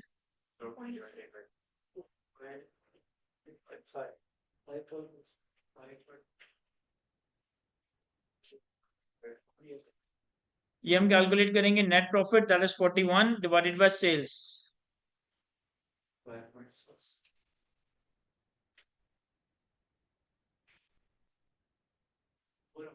5.6%, 5.6%, और बेंचमार्क था हमारा 10%। देन हमारे पास तीसरा है रिटर्न ऑन एसेट।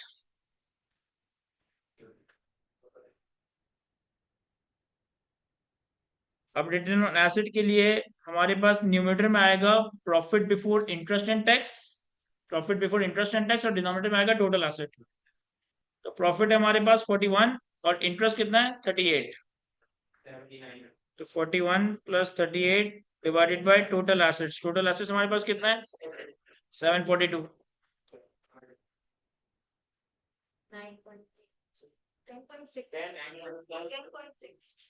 परसेंट, 10.6%, और बेंचमार्क था हमारे पास 15%। तो सारे रेशियोज ही बेंचमार्क से कम है क्या?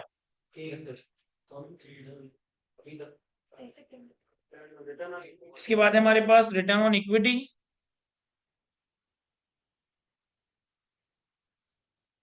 ये थोड़ा सा टेक्निकल है सर। रिटर्न ऑन इक्विटी हम कैलकुलेट करते हैं कि हमारे ऑर्डिनरी शेयर होल्डर के हिस्से में कितना आ रहा है, divided by ordinary share holder का इक्विटी का बैलेंस।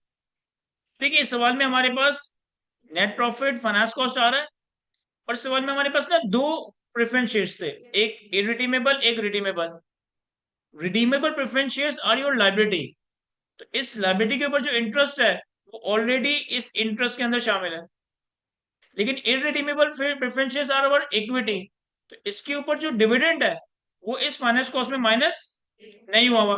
तो मैं क्या करूंगा कि 41 का मैंने प्रॉफिट लिया माइनस, 41 का मैंने प्रॉफिट लिया minus, sir irredeemable preference shares है 140 मिलियन के, जिसके ऊपर डिविडेंड कितना है 10%, तो 140 into 10%, whole divided by equity का बैलेंस कितना है 215, 95 और 35, 215, 95 और 35, 140 कौन सा नहीं, मैं तो इनका डिविडेंड भी न्यूमरेटर से हटा रहा हूं ना, मैंने क्या खाली ऑर्डिनरी शेयर होल्डर के हाथों में कितना आ रहा है वो न्यूमरेटर में रख रहा हूं। तो डिनोमिनेटर में भी सिर्फ ऑर्डिनरी शेयर होल्डर का बैलेंस रखूंगा। 215, 95 और 35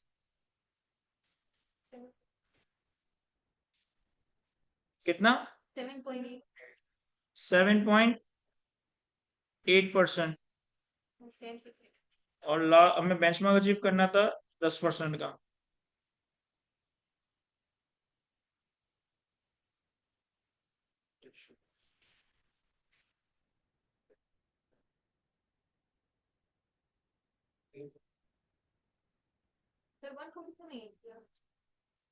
सर जो हम रिटर्न ऑन इक्विटी कैलकुलेट करते हैं ना, ठीक है, वैसे तो हमारी इक्विटी की अंडरस्टैंडिंग क्या है कि इक्विटी में ऑर्डिनरी शेयर्स भी हैं और इररिडीमेबल प्रेफरेंस शेयर्स भी हैं।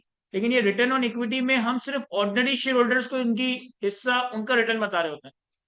तो कंपनी ने तो नेट प्रॉफिट कमाया, लेकिन इस नेट प्रॉफिट से अभी इररिडीमेबल प्रेफरेंस शेयर को भी डिविडेंड देना है, फिर ऑर्डिनरी शेयर होल्डर का हिस्सा आएगा, तो वो हमने माइनस किया। यानी कि न्यूमिनेटर में आपने सिर्फ वो रिटर्न कैलकुलेट किया जो कि ऑर्डिनरी शेयर होल्डर की जेब में जाएगा। तो फिर कंपैरिजन भी लाइक टू लाइक होगा ना, तो डिनोमिनेटर में भी हम इररिडीमेबल प्रेफरेंस शेयर्स का बैलेंस नहीं लेंगे। देन हमारे पास गेयरिंग रेशियो है।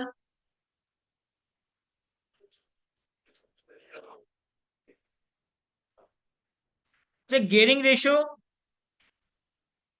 इन्होंने देखो कैसे कैलकुलेट करके दिया है, 60:40, 40:60। ये क्या कहना चाह रहा है?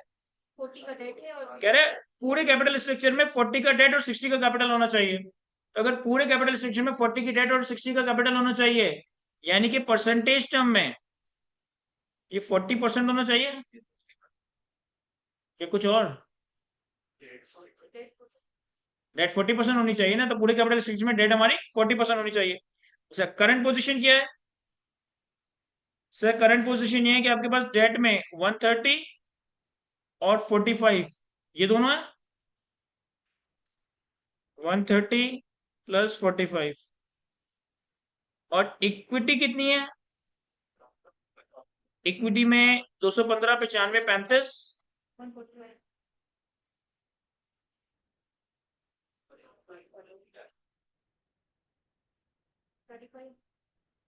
और इक्विटी में 140। तो ये हमारे पास डेट, ये हमारे पास इक्विटी, और मैं debt plus debt divided by debt plus equity calculate कर रहा हूं, तो ये 130 और 45 कितना? 26.47 या 5 कर दें इसको। ये समझ आ रहा है सबको कि मैंने क्या करा है की बात है ना? इसके बाद हमारे पास asset turnover.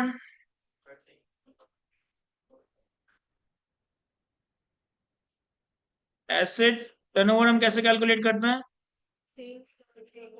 Sir sales divided by capital employed. तो सेल्स हमारी है 725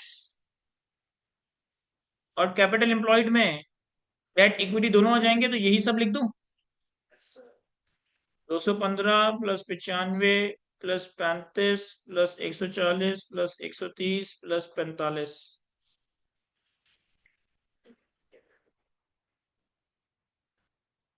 कितना? 1.09 या 1.1 कर दें।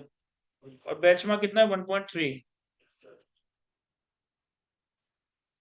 और लास्ट है हमारे पास बेसिक ईपीएस। हमारे पास लास्ट ईयर की बेसिक ईपीएस कैलकुलेट करके दी हुई है, ₹2 पर शेयर।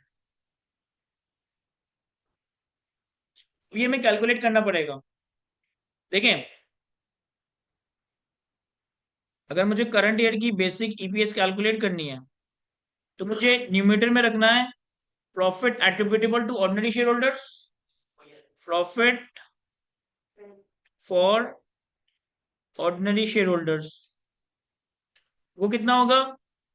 सर 41 का आपका प्रॉफिट है, 41 का आपका प्रॉफिट है, लेकिन इस 41 के प्रॉफिट में रिडीमेबल प्रेफरेंस शेयर का इंटरेस्ट तो माइनस हुआ है, इररिडीमेबल प्रेफरेंस शेयर का डिविडेंड माइनस नहीं हुआ। ये 140 है और इसमें 10% डिविडेंड है, तो माइनस 140 इंटू 10%, 27। दूसरा हमें इसके लिए चाहिए होता है weighted average number of shares. तो हम ईपीएस का टॉपिक तो वैसे कल डिटेल में डिस्कस करेंगे, लेकिन जनरली हमने जो ईपीएस की कैलकुलेशन सवाल क्लासरूम में देखी है या ईपीएस के सवालों में देखी है, उसमें हमारे पास जनरली ओपनिंग शेयर कैपिटल हुआ करता था, और ओपनिंग शेयर कैपिटल में जो हमने राइट इश्यू, बोनस इश्यू, नए इश्यू किया, उनको एडलेस करके हम एक weighted average number of ordinary shares calculate करते थे। इस सवाल में थोड़ा सा यूनिक केस ये है, इसमें तुम्हारे पास ओपनिंग शेयर कैपिटल नहीं है। ये जो तुम्हारी बैलेंस शीट पे शेयर कैपिटल आ रहा है, ये तो साल के आखिर में है, ये बिल्कुल साल के आखिर में है। और तुम्हें पॉइंट नंबर 1 में कह रहा है कि हमने 20% राइट शेयर इशू किए और हमने 3.5 मिलियन नए शेयर्स इशू किए।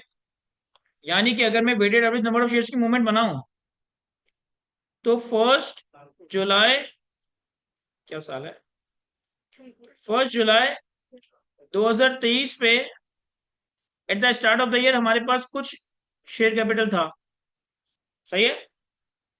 फिर 1 दिसंबर 23 पे हमने 20% राइट शेयर इशू किए।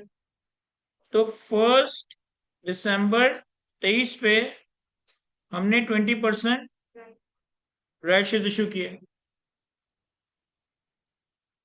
हमारे पास कोई ना कोई बैलेंस आ जाएगा। फिर हमने 1 मई 24 पे 3.5 मिलियन मार्केट प्राइस पे शेयर इशू किए। तो 1 मई 24 पे न्यू शेयर इशू किए 3.5 मिलियन, 3.5 मिलियन। और ये करने के बाद हमारे पास साल के आखिर में 30 June 24 at the end of the year कितना शेयर कैपिटल है सर? 215 मिलियन, ये रुपीज है। तो नंबर ऑफ शेयर्स कितने होंगे? ₹21.5। अब साल के शुरू में कुछ शेयर कैपिटल था, मुझे नहीं पता, इस पे 20% राइट शेयर्स दिए, तो राइट शेयर्स मिला के शेयर कैपिटल आ जाएगा। फिर इस पे 3.5 मिलियन नए शेयर इशू किए, तो ये कितना बन गया? 21.5। तो अगर मैं 21.5 से 3.5 माइनस कर दूं तो यहां तक पहुंच जाऊंगा, कितना?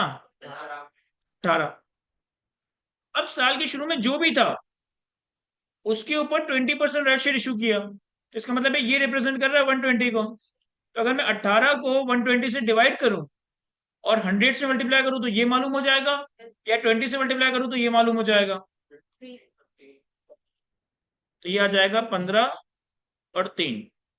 समझ आ रही है? मैं समझ आ रही है ये मूवमेंट सबको? अब 1 जुलाई 15 से 1 दिसंबर तक, 1 जुलाई 23 से 1 दिसंबर तक 15 मिलियन शेयर थे। तो कितने महीने हुए? जुलाई, अगस्त, सितंबर, अक्टूबर और नवंबर, 5 महीने। यानी कि इन पे फैक्टर लगेगा 5/12। फिर 3 मिलियन राइट शेयर इशू आए, तो नंबर ऑफ शेयर हो गए 18 मिलियन 1 दिसंबर 23 में। फिर इसके बाद नए शेयर इशू किए 1 मई पे। तो कितना अरसा 18 मिलियन आउटस्टैंडिंग रहे? दिसंबर, जनवरी, फरवरी, मार्च, अप्रैल, 5 महीने। तो इसमें भी फैक्टर लगेगा 5/12। फिर हमने 3.5 मिलियन नए शेयर इशू किए, हमारा शेयर हो गया 21.5। कितने अरसे के लिए सर? मई और जून का महीना, 2 और 12। जब आप एनुअल ईपीएस कैलकुलेट करेंगे तो आपके पास weighted average number of shares की वर्किंग में जो न्यूमिनेटर आ रहा होगा ना, इसका टोटल 12 होना चाहिए। तो 5 और 5 10 और 2 12। अच्छा, ये जो नए शेयर इशू किए ना हमने, ये जो नए शेयर इशू किए ना हमने, ये तो हमने मार्केट प्राइस पे इशू किए। लेकिन ये जो हमने राइट इशू किया है ना, ये हमने पार वैल्यू पे इशू किया है, जबकि शेयर की मार्केट प्राइस 32 रुपए थी। तो यहाँ पे एक adjustment factor, bonus factor calculate होगा। तो हमारे पास एडजस्टमेंट फैक्टर हमें कैलकुलेट करना है। इसके लिए एक हमें कैलकुलेट करना पड़ेगा थियोरेटिकल एक्स राइट प्राइस। कैसे सर? राइट इशू से पहले 15 मिलियन शेयर्स थे जिनकी मार्केट वैल्यू 32 रुपए पर शेयर थी। राइट शेयर से पहले 15 मिलियन शेयर्स थे जिनकी मार्केट वैल्यू 32 रुपए पर शेयर थी। 3 मिलियन राइट शेयर इशू किए, और ये 3 मिलियन हमारे पास कितना पैसे लेकर आए? 10 रुपए के हिसाब से। और पहले कंपनी की औकात ये थी, 3 मिलियन राइट शेयर 10 रुपए लेकर आए, और अब ये सब कुछ इस 18 मिलियन शेयर्स में एलोकेट हो जाएगा। तो हमारे पास थियोरेटिकल एक्सराइट प्राइस आ जाएगी 28.3। और हमारे पास जो फैक्टर कैलकुलेट होगा that would be market price before the right issue divided by theoretical x right price 28.3। इसको सॉल्व ना करें, इसको डायरेक्ट यहाँ पे अप्लाई करते हैं। 32 डिवाइडेड बाय 28.3। देखिए यहाँ राइट शेयर्स आ चुके हैं, तो फैक्टर यहाँ मल्टीप्लाई नहीं होगा। ये राइट शेयर्स यहाँ आ चुके हैं तो यहाँ फैक्टर मल्टीप्लाई नहीं होगा। यहाँ पे राइट शेयर्स नहीं है तो बस ये फैक्टर यहाँ मल्टीप्लाई होगा। 7.07, 1.25, 0.7.5।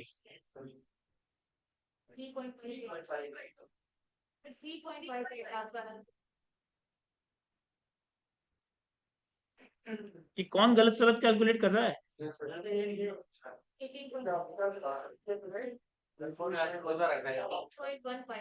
18.15 ये हमारे पास weighted average number of shares आ जाएगा। सर हमने profit attributable to ordinary share holder calculate कर लिया, weighted average number of shares calculate कर लिया। तो मैं यहाँ पे बेसिक ईपीएस अगर कैलकुलेट करूं तो that would be 27 divided by 18.15, ये आ जाएगा 1.49। तो ये ऊपर प्लॉट कर देंगे ₹1.49। ये हमने रुपीस पर शेयर कैलकुलेट किया है। क्या ये रेशियोज की कैलकुलेशन समझ आती है सबको? अब बेसिक ईपीएस की वर्किंग कॉपी कर लें अगर करनी है तो। ये देखिए राइट एडजस्टमेंट के केस में हम जो एडजस्टमेंट फैक्टर कैलकुलेट करते हैं ना, वो होता है मार्केट प्राइस पर share before right issue divided by theoretical x right price. Theoretical x right price क्या होती है कि चूंकि हम राइट शेयर्स इशू कर रहे हैं डिस्काउंट पे, तो डिस्काउंट पे राइट शेयर्स इशू करने की वजह से जो एग्जिस्टिंग शेयर होल्डर्स हैं उनकी थोड़ी सी वैल्यू डाइल्यूट हो जाएगी। तो हमें एक ओवरऑल हाइपोथेटिकल शेयर की प्राइस कैलकुलेट करनी होती है कि राइट शेयर इशू होने के बाद शेयर कितने का होना चाहिए। राइट शेयर से पहले कंपनी के 15 मिलियन शेयर्स हैं जिसकी मार्केट वैल्यू 32, यानी कि कंपनी की कुल औकात इतनी है। नए 3 मिलियन राइट शेयर्स अपने पास से 10-10 रुपए लेकर आएंगे तो कंपनी राइट शेयर के पैसों से इतनी बन जाएगी। और ये जो इतनी कंपनी बनेगी वो पुराने वाले शेयर होल्डर्स की भी होगी और नए राइट इशू वाले शेयर होल्डर्स की भी होगी।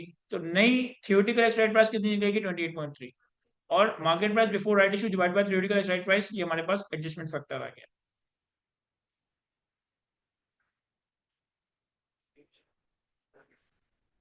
आप लोग में से रोजा है किसी का या सबका? पानी पी रहा हूँ तो माजरत।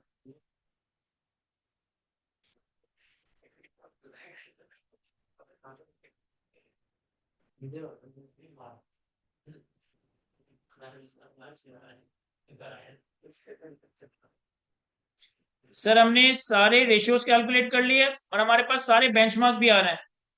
ग्रॉस प्रॉफिट भी बेंचमार्क से कम है, नेट प्रॉफिट भी बेंचमार्क से कम है, रिटर्न ऑन एसेट भी बेंचमार्क से कम है, रिटर्न ऑन इक्विटी भी बेंचमार्क से कम है, गियरिंग रेशियो भी बेंचमार्क से कम है। ये अच्छी बात है, ये अचीव हुआ है, लेकिन ये तो कम है। तो सर बेंचमार्क क्या है कि मैक्सिमम डेट कितनी होनी चाहिए? 40%। हमारी ऑलरेडी कम है।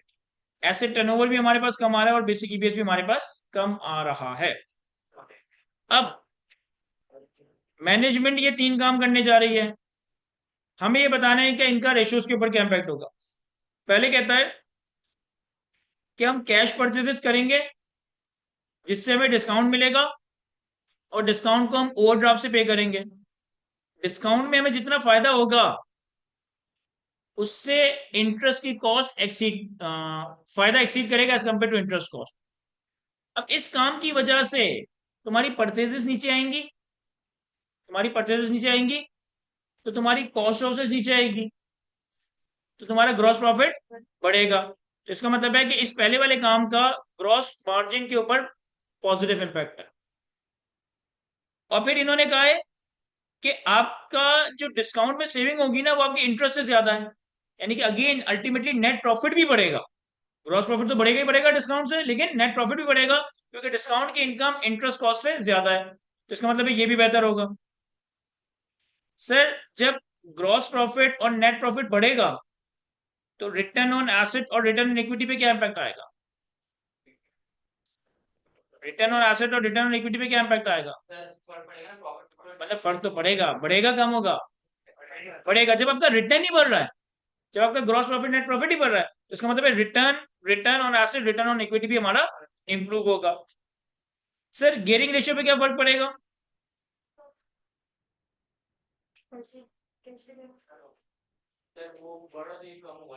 गियरिंग रेशियो पे क्या फर्क पड़ेगा? सर गियरिंग रेशियो में न्यूमिनेटर में हमारे पास डेट, डिनोमिनेटर में इक्विटी प्लस डेट आ रही है, तो जब तुम्हारा प्रॉफिट बढ़ेगा तो वही प्रॉफिट इक्विटी में जाएगा, यानी कि डिनोमिनेटर के बढ़ने की वजह से गियरिंग रेशियो तुम्हारा और नीचे आएगा।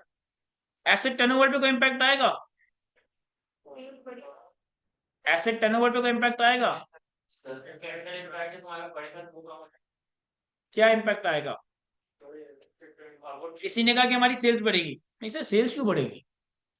हम अगर कैश परचेजेस कर रहे हैं तो इससे सेल्स का कोई ताल्लुक नहीं है, तो ये नंबर तो हमारा इंपैक्ट नहीं होगा, ये तो सेल्स का नंबर है ना। इन नंबर्स में कोई फर्क पड़ेगा? यस आपकी अगर प्रॉफिट जनरेट होंगे तो इक्विटी बढ़ेगी, यानी कि डिनोमिनेटर बढ़ेगा, तो ये रेशियो भी बेहतर होगा। और अल्टीमेटली जब हमारी नेट प्रॉफिट्स बढ़ रहे हैं तो हमारी बेसिक ईपीएस भी बढ़ रही होगी। क्या ये समझ आता है हमें? तो यहाँ पे मैं जी जी इस सवाल की बात करो, पिछले सवाल की। हाँ हाँ बिल्कुल, हमें ये बात, हमें देखो इसको बेंचमार्क से कंपेयर नहीं करना, हमें इसको बेंचमार्क से कंपेयर नहीं करना। हमने ये देख लिया कि हमारे पे हमारा ये बेंचमार्क है जो हमने अचीव करना है, करंटली हम यहाँ पे खड़े हुए हैं, हम ये काम करने जा रहे हैं, तो इन काम करने की वजह से क्या हम बेंचमार्क तक पहुंच पाएंगे या बेंचमार्क से और दूर हो जाएंगे? तो पहला वाला डिसीजन ऐसा है, पहला वाला डिसीजन ऐसा है जो कि हमारे सारे ही बेंचमार्क रेशियोज को अचीव करने में हमारी हेल्प कर रहा होगा। तो आप वन लाइनर लिख सकते हैं कि decision number one would help in achieving all the benchmark ratios because of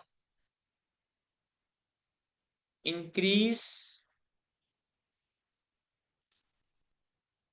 in net profits and increase in equity balances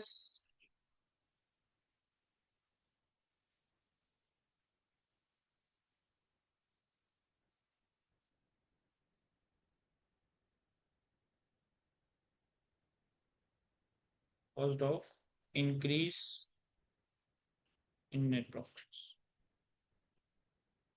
हमने थोड़ा शॉर्ट में इसको एक्सप्लेन कर दिया कि डिसीजन नंबर वन से आपके सारे रेशियोज बेंचमार्क रेशियोज हेल्प होगी अचीव करने में, क्योंकि डिसीजन नंबर वन का नेट इंपैक्ट क्या है कि आपके ग्रॉस प्रॉफिट भी बढ़ रहा है, नेट प्रॉफिट भी बढ़ रहा है, और नेट प्रॉफिट बढ़ने की वजह से आपके इक्विटी बैलेंसेस बढ़ रहे हैं, तो आपकी हर चीज किसी ना किसी वे में बेहतरी हो रही होगी।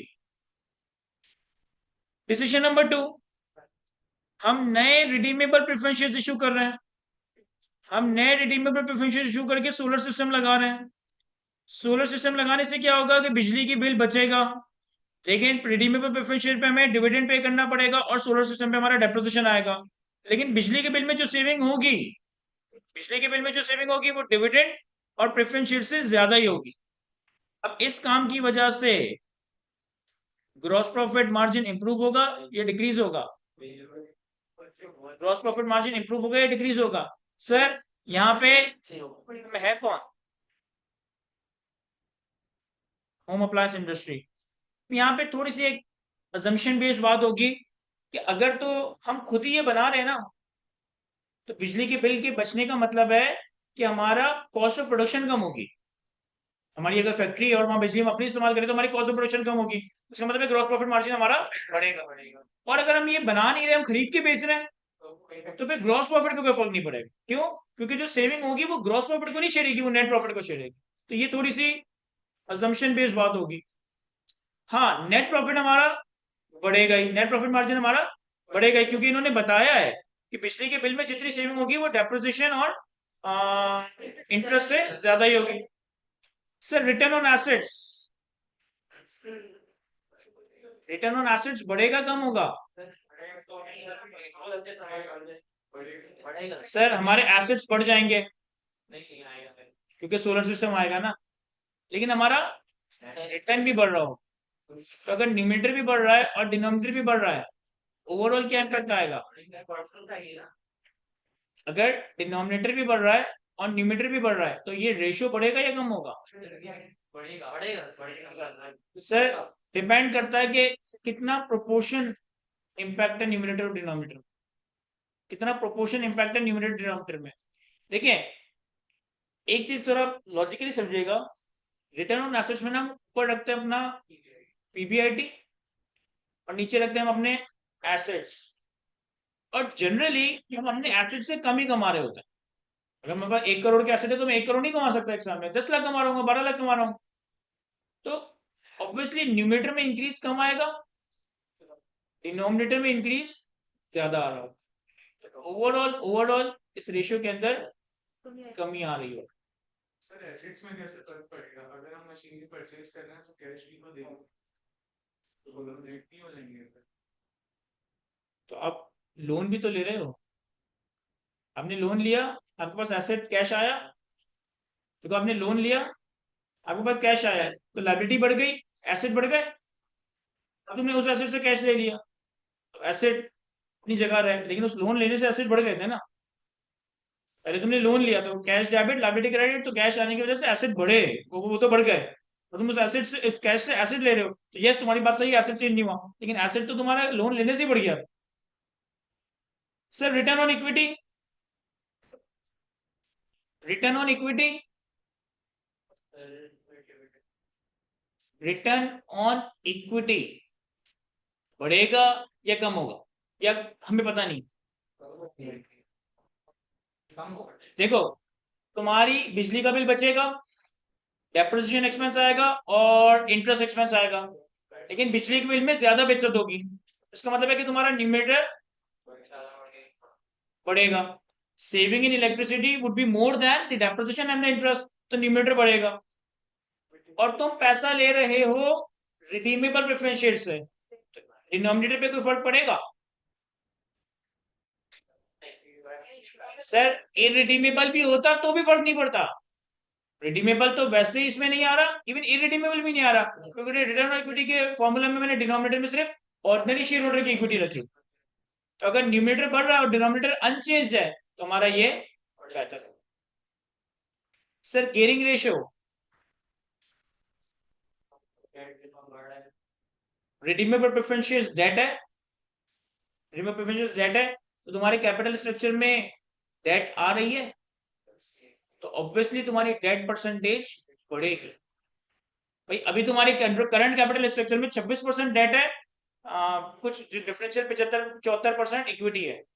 अगर तुम redeemable share, sorry redeemable loan ले रहे हो तो तुम्हारा लोन बैलेंस बढ़ेगा ना, डेफिनेटली तुम्हारा गेयरिंग रेशियो ऊपर जा रहा होगा, जो कि एडवर्स इंपैक्ट है। एसेट टर्नओवर,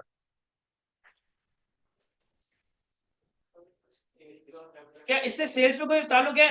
नहीं, सेल्स पे कोई ताल्लुक नहीं है। क्या इसका कैपिटल एम्प्लॉयड पे कोई ताल्लुक है? यस, तुम लोन ले रहे हो तो तुम्हारी लायबिलिटीज, डेट्स बढ़ रही हैं, तो डिनोमिनेटर बढ़ रहा है, यानी कि एसेट टर्नओवर तुम्हारा नीचे जाए। और ईपीएस कैसे? देखो नेट सेविंग हो रही है, यानी कि प्रॉफिट का नंबर बढ़ेगा, नंबर ऑफ इक्विटी शेयर्स में कोई शफलिंग नहीं हो रही। हम रिडीमेबल प्रेफरेंस शेयर्स इशू कर रहे हैं तो नंबर ऑफ शेयर्स अनचेंज रहेंगे, इसका मतलब है कि अगर नंबर ऑफ शेयर्स अनचेंज रहेंगे और profit, number of shares unchanged रहेंगे और प्रॉफिट बढ़ जाता तो हमारा ईपीएस भी बढ़ जा रहा होगा।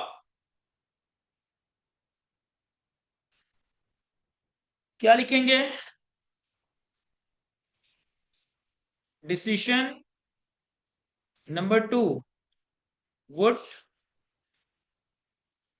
help in achieving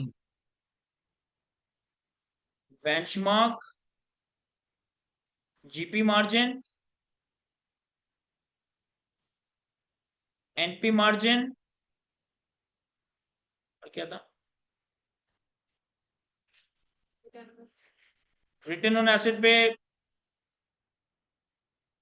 चले, return on assets, return on equity, और क्या था? गेयरिंग रेशियो पे तो नेगेटिव इंपैक्ट आ रहा था ना, क्योंकि आपकी इक्विटी डेट बढ़ रही थी, और एसेट टर्नओवर पे भी नेगेटिव इंपैक्ट आ रहा था, और बेसिक ईपीएस बढ़ रही थी, एंड बेसिक ईपीएस। तो पहले मैंने क्या लिखा? Decision number 2 would help in achieving the benchmark GP margin, NP margin, return on net assets, return on equity and basic EPS, but would adversely affect,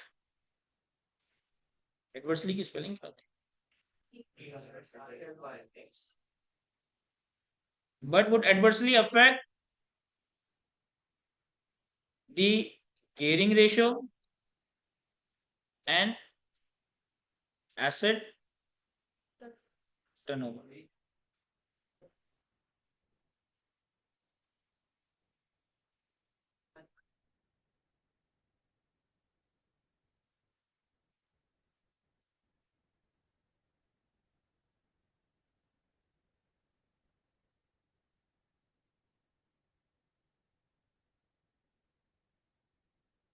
क्या ये समझ आ रहा है सबको? जी। गेयरिंग रेशियो के अंदर हमारे पास long term debt divided by capital employed, okay, तो कैपिटल एम्प्लॉयड प्लस सर यहाँ पे लॉन्ग टर्म डेट हमारे पास इंक्रीज हो रहा है, तो न्यूमरेटर भी इंक्रीज हो रहा है, लेकिन जब डिनोमिनेटर भी हमारा इंक्रीज हो रहा है, तो कोई इम्पैक्ट नहीं आना चाहिए। ये कह रहे हो? हाँ, लेकिन सर मैंने नंबर रख के निकाला तो उसके अंदर इंक्रीज आ रहा है, जैसे आपने बोला, वही तो कह रहा था कि अगर न्यूमरेटर डिनोमिनेटर दोनों चीजें बढ़ रही है ना, तो जरूरी नहीं कि वो चीज अनचेंज हो, क्योंकि न्यूमरेटर में उस चीज का पोर्शन और डिनोमिनेटर में उस चीज का पोर्शन फर्क होगा। और डेट टू इक्विटी रेशियो में न्यूमरेटर में डेट है और इक्विटी में, डिनोमिनेटर में डेट और इक्विटी दोनों है, तो ऑब्वियसली कि जो चीज ऐड हो रही है ना, वो न्यूमरेटर का हायर पोर्शन है, डिनोमिनेटर का लोअर पोर्शन है, तो तुम्हारे पास ओवरऑल ये रेशियो खराब होगा, बढ़ेगा, या गियरिंग रेशियो बढ़ने का मतलब खराब होना है, सही है। तीसरा डिसीजन क्या था कि हम प्रॉपर्टी प्लांट एंड इक्विपमेंट की रिवैल्यूएशन कर रहे हैं ताकि फाइनेंशियल स्टेटमेंट्स में एसेट्स की फेयर वैल्यू आए। अब यहां देखें, अगर मैं किस चीज की रिवैल्यूएशन कर रहा हूँ, प्रॉपर्टी प्लांट एंड इक्विपमेंट की, अगर मैं एसेट्स की रिवैल्यूएशन कर रहा हूं तो मेरे जीपी मार्जिन पे क्या फर्क पड़ेगा? देखिए, अगर आपकी फैक्ट्री वगैरह है ना, तो फिर आपका डेप्रिसिएशन एक्सपेंस बढ़ने की वजह से जीपी मार्जिन कम होगा। आपकी अगर फैक्ट्री वगैरह है ना, तो फिर फैक्ट्री का डेप्रिसिएशन तो कॉस्ट ऑफ सेल्स में जाता है ना, ऑफिस बिल्डिंग का डेप्रिसिएशन सेलिंग एंड एडमिन में जाता है, तो अगर हमारी फैक्ट्री बिल्डिंग वगैरह है तो हमारा जीपी मार्जिन कम होगा, अदरवाइज जीपी मार्जिन पे कुछ नहीं होगा। नेट प्रॉफिट पे क्या इंपैक्ट आएगा? लाजमी नेट प्रॉफिट कम ही होगा। क्यों? क्योंकि आप डेप्रिसिएशन एक्सपेंस रिकॉर्ड कर रहे होंगे। Return on assets, sir return on assets बढ़ेगा कम होगा? रिटर्न ऑन एसेट्स बढ़ेगा कम होगा एसेट को रिवैल्यूएशन मॉडल पे लाने से? सर डेफिनेटली कम होगा। क्यों? क्योंकि डेप्रिसिएशन एक्सपेंस आएगा तो प्रॉफिट कम होगा, यानी कि न्यूमिनेटर कम हो रहा है। डेप्रिसिएशन एक्सपेंस आएगा तो प्रॉफिट कम होगा, यानी कि न्यूमिनेटर कम हो रहा है, और एसेट्स बढ़ेंगे तो डिनोमिनेटर बढ़ रहा है, तो न्यूमिनेटर के कम होने और डिनोमिनेटर के बढ़ने का दोनों का इंपैक्ट यही निकलेगा कि अल्टीमेट ये रेशियो आपका कम हो रहा है। Return on equity, sir again return on equity में सेम यही बात कि प्रॉफिट तुम्हारा कम होगा बिकॉज ऑफ इंक्रीमेंटल डेप्रिसिएशन, और इक्विटी तुम्हारी बढ़ जाएगी बिकॉज ऑफ रिवैल्यूएशन सरप्लस, तो ये रेशियो भी तुम्हारा कम होगा। तो तीसरे डिसीजन का इन चारों रेशियोज के ऊपर तो नेगेटिव इंपैक्ट है। Gearing ratio, debt divided by debt plus equity, sir ये कम हो जाए, क्यों? क्योंकि डेट अनचेंज है लेकिन इक्विटी का बैलेंस बढ़ रहा है, तो डिनोमिनेटर बढ़ने की वजह से ये रेशियो कम होगा, तो इसमें हेल्प होगी। एसेट टर्नओवर फॉर्मूला क्या है? Sales divided by capital employed. देखो सेल्स अनचेंज रहेगी लेकिन कैपिटल एम्प्लॉयड बढ़ जाएगा, तो इसमें भी नेगेटिव इम्पैक्ट है। बेसिक ईपीएस, सर जब डेप्रिसिएशन आएगा तो net profit profit attributable to ordinary share holder आपका कम हो जाएगा। तो यहां क्या लिखेंगे? Decision number 3 would only help in reducing the gearing ratio, which is already as per the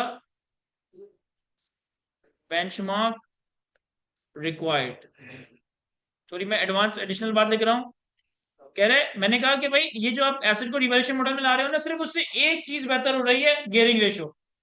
और गियरिंग रेशियो ही सिर्फ वाहिद वो चीज थी जो तुम बेंचमार्क हासिल कर चुके थे। देखिए यहाँ पे बेंचमार्क का मतलब ये नहीं कि 40 या 40 से क्रॉस करना है, यहाँ बेंचमार्क का मतलब है कि 40 के नीचे रहना है।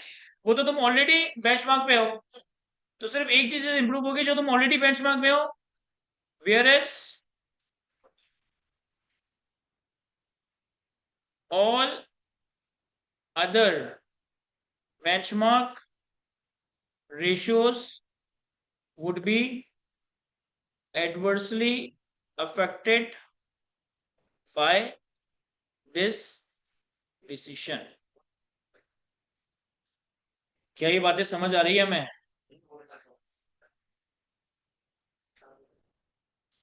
क्या ये बातें समझ आ रही है हमें?